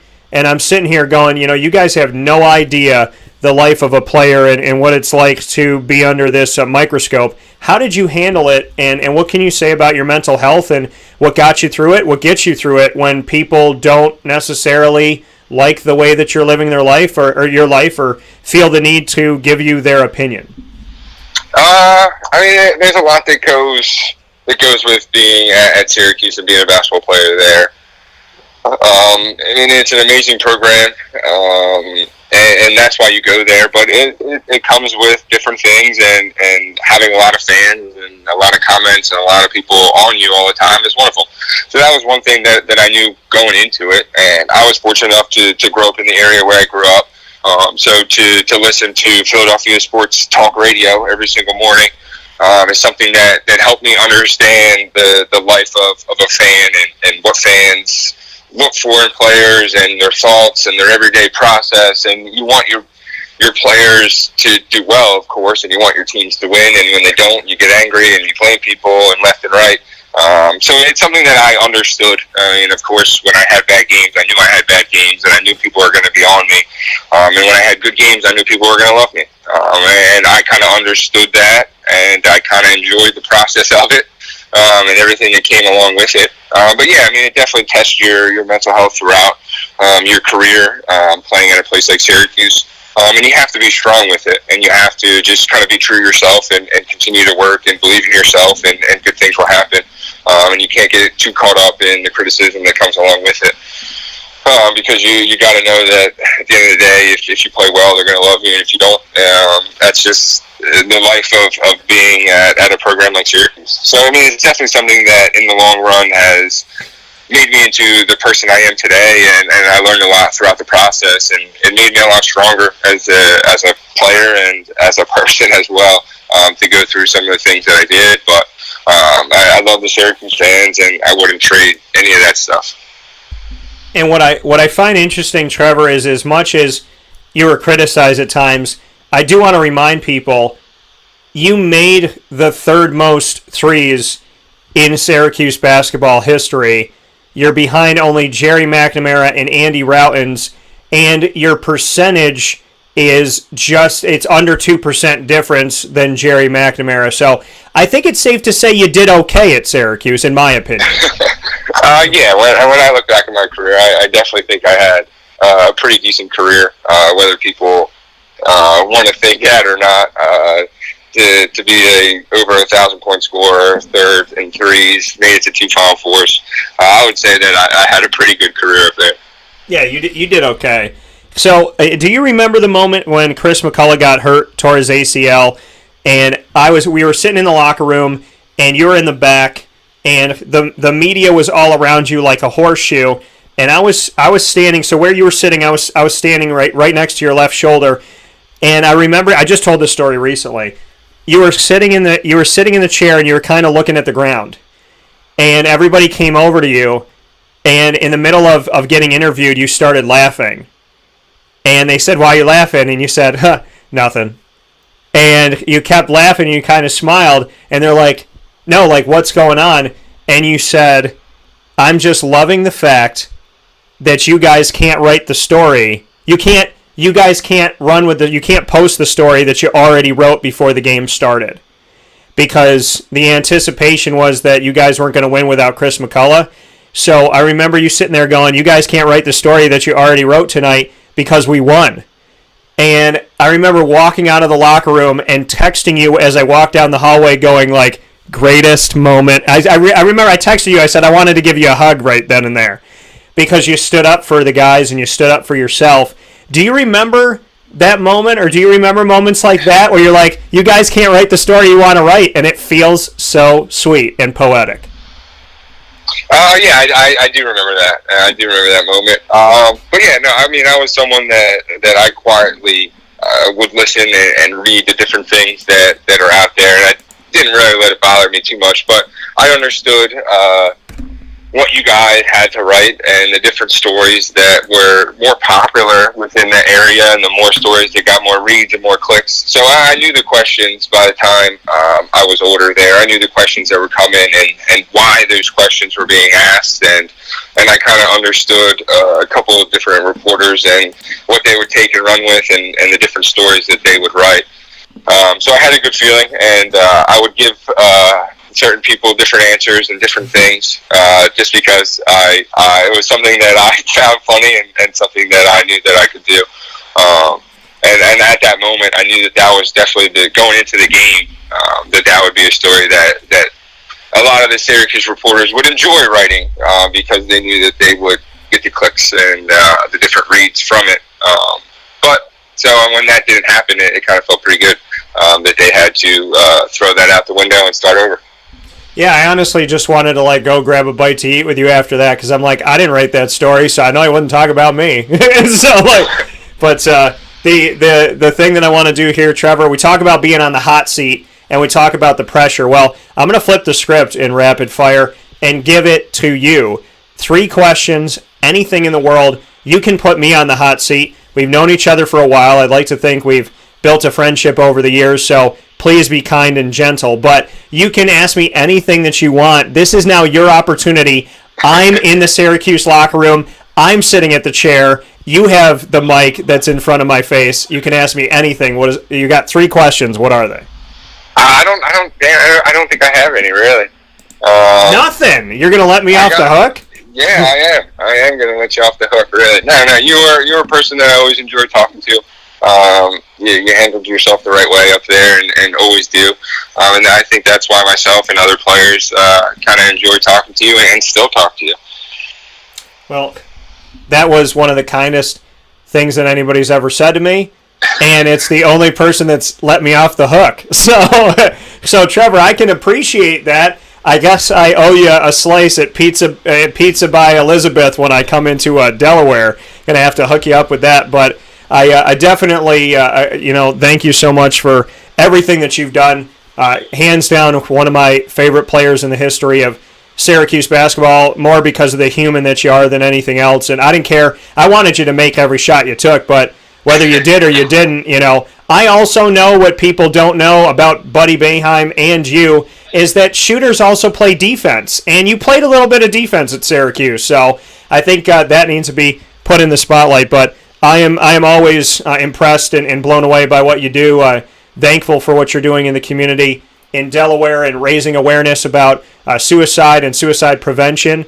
And, I, as always, with your family and everybody that you care about, I wish you all nothing but the best. And I hope the next time we talk is a shorter distance from the last time. Dan, always a pleasure to talk to you. Best of luck with everything. And good luck to this Syracuse team. They're fun to watch, and I hope the best for them. Any notes to Buddy and Joe that have had really great nights and really not so great shooting nights? Keep shooting. I'm a huge fan of those guys. I think when it comes down to it, those guys have been through a lot, and they're well tested. And I think good things are coming their way. And I enjoy watching them, and just to keep shooting and keep playing. Yeah, coming from Trevor Cooney. Trevor, as always, I appreciate you, and I look forward to talking with you soon. Absolutely. Thank you. All right, take care. Yep, bye. That coming from Trevor Cooney once again here on Wake Up Call with Dan Tortora. His words hit home today. So, thanks, Trev. We'll take a step aside for a fast break on Wake Up Call with Dan Tortora. When we come back, we will wrap up today's show with the ingredients to success, proudly brought to you by Avicolli's on the corner of Route 57 and Wetzel Road in Liverpool, New York.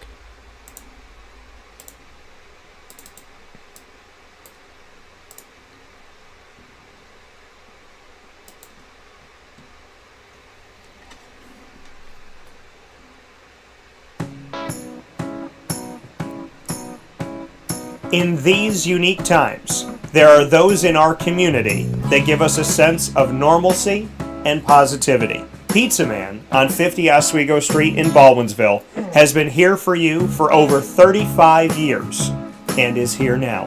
Call 315-638-1234 or order online at pizzamanbville.com to bring those familiar tastes into your home. And remember to come see our monthly on-site broadcasts centered around the community and our Baldwinsville Bees.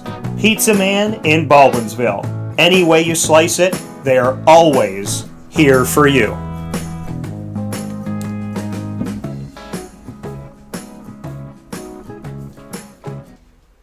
I'm George Townsend of Honda City with some good advice when buying a new car. The true cost of owning a new car is determined by the appraised value when you trade it. No vehicle appraises higher than a Honda. Next, look for low APRs and deep discounts. You also want low maintenance costs and great fuel economy. That's why my advice to you is to buy a new Honda. Looking pre-owned, visit our Honda Certified Used Car Center. Honda City, 7140 Henry Clay Boulevard, Liverpool, or HondaCity-CNY.com. It would be a pity if you don't shop at Honda City.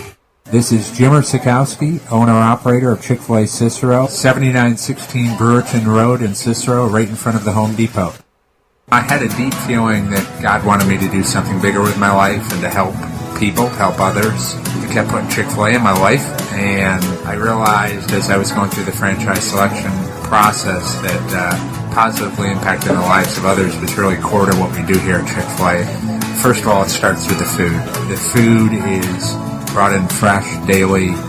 We bring in local produce.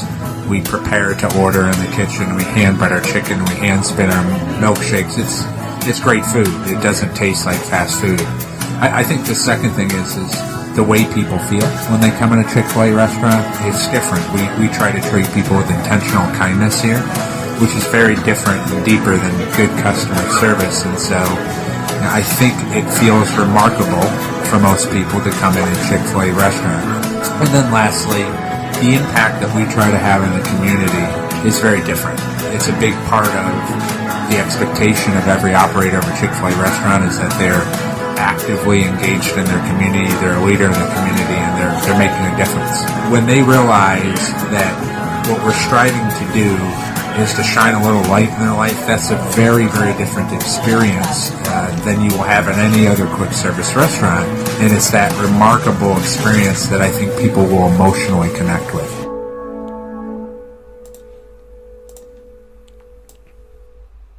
Welcome back here to Wake Up Call with Dan Tortora on wakeupcalldt.com, your one-stop sports shop, and on mixlr.com/wakeupcalldt. Proud to be hanging out here with you inside of the Cafe Kubal studios every Monday through Friday from 9 a.m. to 11 a.m. Eastern Time. And also very happy to be here with you on Facebook Live and YouTube Live. So facebook.com/live-now-DT and on youtube.com/wakeupcalldt. It is the final part of the Tuesday broadcast, which you know and I know leads us to the ingredients to success, proudly brought to you by Avicolli's on the corner of Route 57 and Wetzel Road in Liverpool, New York. Avicolli's offers you 10% off all online orders. All you have to do is go to myavicollis.com. That's myavicollis.com and use the promo code AVS10. That's AVS10 at checkout at myavicollis.com. So make sure that you do that. And thank you to everybody that has supported local. The ingredients to success every single week gives me the opportunity to pick ingredients and then pick the topic, I should say, and then pick the ingredients to success for that given topic. So, the topic for today is trust. Trusting yourself is the topic for today. So, the ingredients to trusting yourself. Well, you would think, well, Dan, this is an easy one, right? You just trust yourself. There's the ingredient. Well, it's more than that. It's about trusting yourself is about knowing who you are. It's about building that close personal relationship with yourself to know who you are. Because I'm going to tell you something. This world is going to try and tell you who you are. And you will you'll believe them if you don't know. So it's important for you to really discover and really know who you are. Because if not, someone's going to tell you and you're going to believe it. So you have to know yourself. In order to trust yourself, you have to know yourself. In order to know yourself, you have to spend time with yourself. Yes, that means alone time. That means off the computer. That means off your phone. That means off of the TikToks and the Facebooks and the Instagrams and the Twitters and so on and so forth. It means not sitting with your friends, sitting with the family, the girlfriend, the boyfriend. It means just having time by yourself. A walk, right? Listening to music, meditating, praying. Time by yourself. That's how you learn who you are. And when you know who you are, you're going to know where you've faulted and you're going to know where you've done right. It is your job to know where you have gone wrong in your life and to correct that. It's nobody else's job to tell you. It's nobody else's job to do it for you. Knowing yourself means knowing where you've gone right and where you've gone wrong. And once you know where you've gone right, you continue that. Where you've gone wrong, you fix that. And when the world comes to you on Twitter or TikTok or YouTube or Instagram or Facebook or on and on and on and on, or in the hallways of life or in the water coolers of life, or in your own home, and they tell you who you are, you need to know who you are. Because nobody should feel on trial in their life. Right? We shouldn't wake up in the morning and feel like we're constantly having to showcase who we are. I don't like it. I don't appreciate it, and it's a waste of my time. And time wasted is time you can't get back. So trusting yourself is imperative, especially in today's world. Because the world is going to tell you what to think, what to believe, who to be, how to be, where to be, when to be, who to be around. And you have to know yourself so that you're not easily coerced into doing something. There are so many outlets out there that are looking for sheep. you have to be the shepherd. And you have to walk, in my opinion, humbly with God. But everybody has their own opinion. And I understand that. But I know that in my life, I trust my gut, I trust my God, I trust myself. And I know and I learn every day who I am. And when you know who you are, then your mental health gets better. To go back to what Trevor talking about. Then in the next chapter of your life, you find more happiness in things that, you weren't doing or you never did or you haven't done in a while, like Otis Hill. Nobody should be able to tell you who Otis is better than Otis. Nobody should be able to tell you who Trevor is better than Trevor. And shame on Otis, Trevor, or myself for letting somebody else tell us who we are and believing it when it's detrimental to our health. Well, Dan, what about when people say nice things about you? Yeah, that's great, and that's important. It's important to have constructive criticism and positive reinforcement. But you have to know who you are. If you were trapped in a desert, if you are on a shipwrecked boat, you have to know who you are. Because there's going to be a day where somebody's not going to be there to tell you who you are. Good, bad, or indifferent. And you have to know. Listen, we overcomplicate this world. I wake up every day, first thing, thank you God for waking me up this morning. Second thing, usually pet Lily and give her a kiss, and she comes up and licks Daddy and lays next to me, and I have to rub her belly for a little while, and then she goes potty, and I get ready for my show. First thing I do when I wake up in the morning, thank you God for my life. And as soon as I wake up, I'm in a place of bliss, usually. And then the first thought on my mind could be, remember that thing you were worried about yesterday? Do you want to worry about it today? And the answer should always be no. No, I don't. Because when you sleep and you wake up, it's a fresh start. And shame on us for having fresh starts that go in the wrong direction. We have to be better. We have to be better. And we have to start fresh every single day. Because sometimes yesterday was phenomenal and we want to ride off of that high. But we still got to perform today. Right? I'm no good to you if I'm like, wow, yesterday's show was amazing. I can feed off that energy and love that energy. But I can't be like, yesterday was great and then not do anything today. But in the same respect, I can't wake up and go, oh, man, I had a fight with my girlfriend yesterday. I'm going to go on the air today and be miserable. Can't do that either. It is so important for you to know yourself and to know what works for you. When you need to reset, is it taking a walk? Is it listening to music? Is it going to your favorite diner? Is it calling your mom or your dad? Is it, what is it that makes you just reset? You know what I mean? And then you have to spend that time alone. Maybe your reset is alone, or maybe it's not. If you're calling mom and dad, you still need to spend that time alone. Because the people that love you, and those that love you, the dogs and cats and animals, those that love you are going to remind you. They're going to reinforce you. But I'm a firm believer that you have to be the best well to go to. And then above you has to be God. Because God's well is endless. Your well has an end. But between you and God, you need to be the ones to pick you up better than anybody else can. God's going to always speak positivity into your life. You have to believe it. And then you have to speak positivity into your life and believe it. And you got to be strong, and you say, well, Dan, I love the positive reinforcement I get from my loved ones. Yeah, but they won't always be there. And that doesn't mean they'll be passed away. It means they have lives too. So they might have stuff going on. And shame on you if you want to go to somebody else for a well all the time. What about you being a well for them? They're going to have a bad day too, and if you're just using, what are you going to do when they need you? Are you going to be a well for them? So, trusting yourself is knowing yourself, not letting other people tell you who you are, creating a positive and helpful and fruitful life for yourself.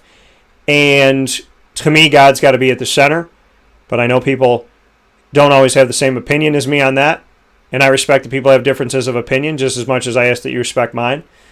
And with God at my center, with knowing who I am, with trusting myself, I also hope to be a vessel for when other people need me.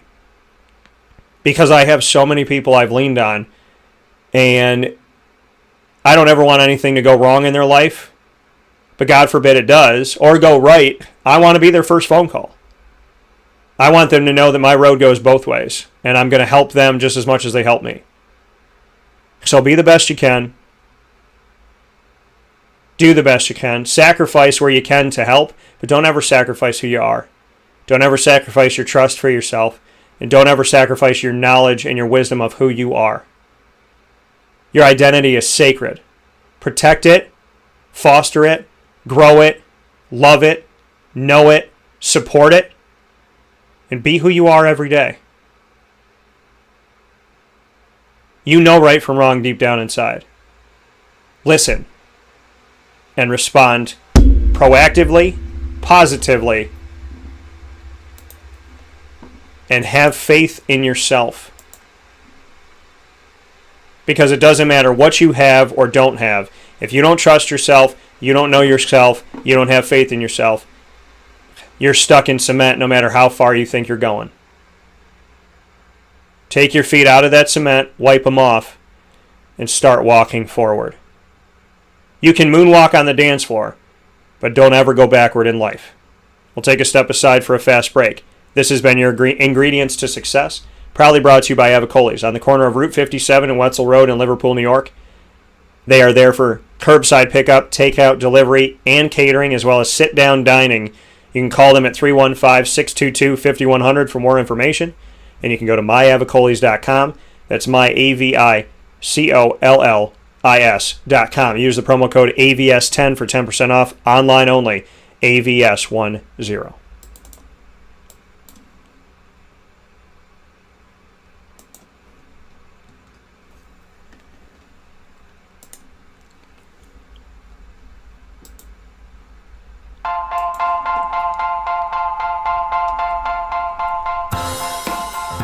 Cafe Cabal Mobile Cafe brings the cafe experience to you.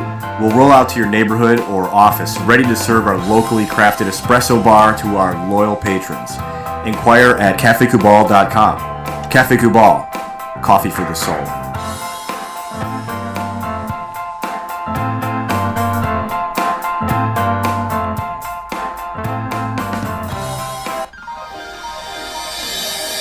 Ma and Pa's Kettle Corn and Popcorn Factory, located on 201 7th North Street in Liverpool, is home to over 40 flavors with more than 200 flavors in their total wheelhouse. Sky's the limit for this sweet and savory Central New York company. Keep it local at your parties, fundraisers, wedding showers, baby showers, and more by calling 315-450-MA-PA. That's 315-450-6272 for popcorn bars with custom flavors and colors at your upcoming event. Make sure to visit them on 201 7th North Street in Liverpool, New York. And for more information, go to maandpassnacks.com. Ma and Pa's Kettle Corn and Popcorn Factory.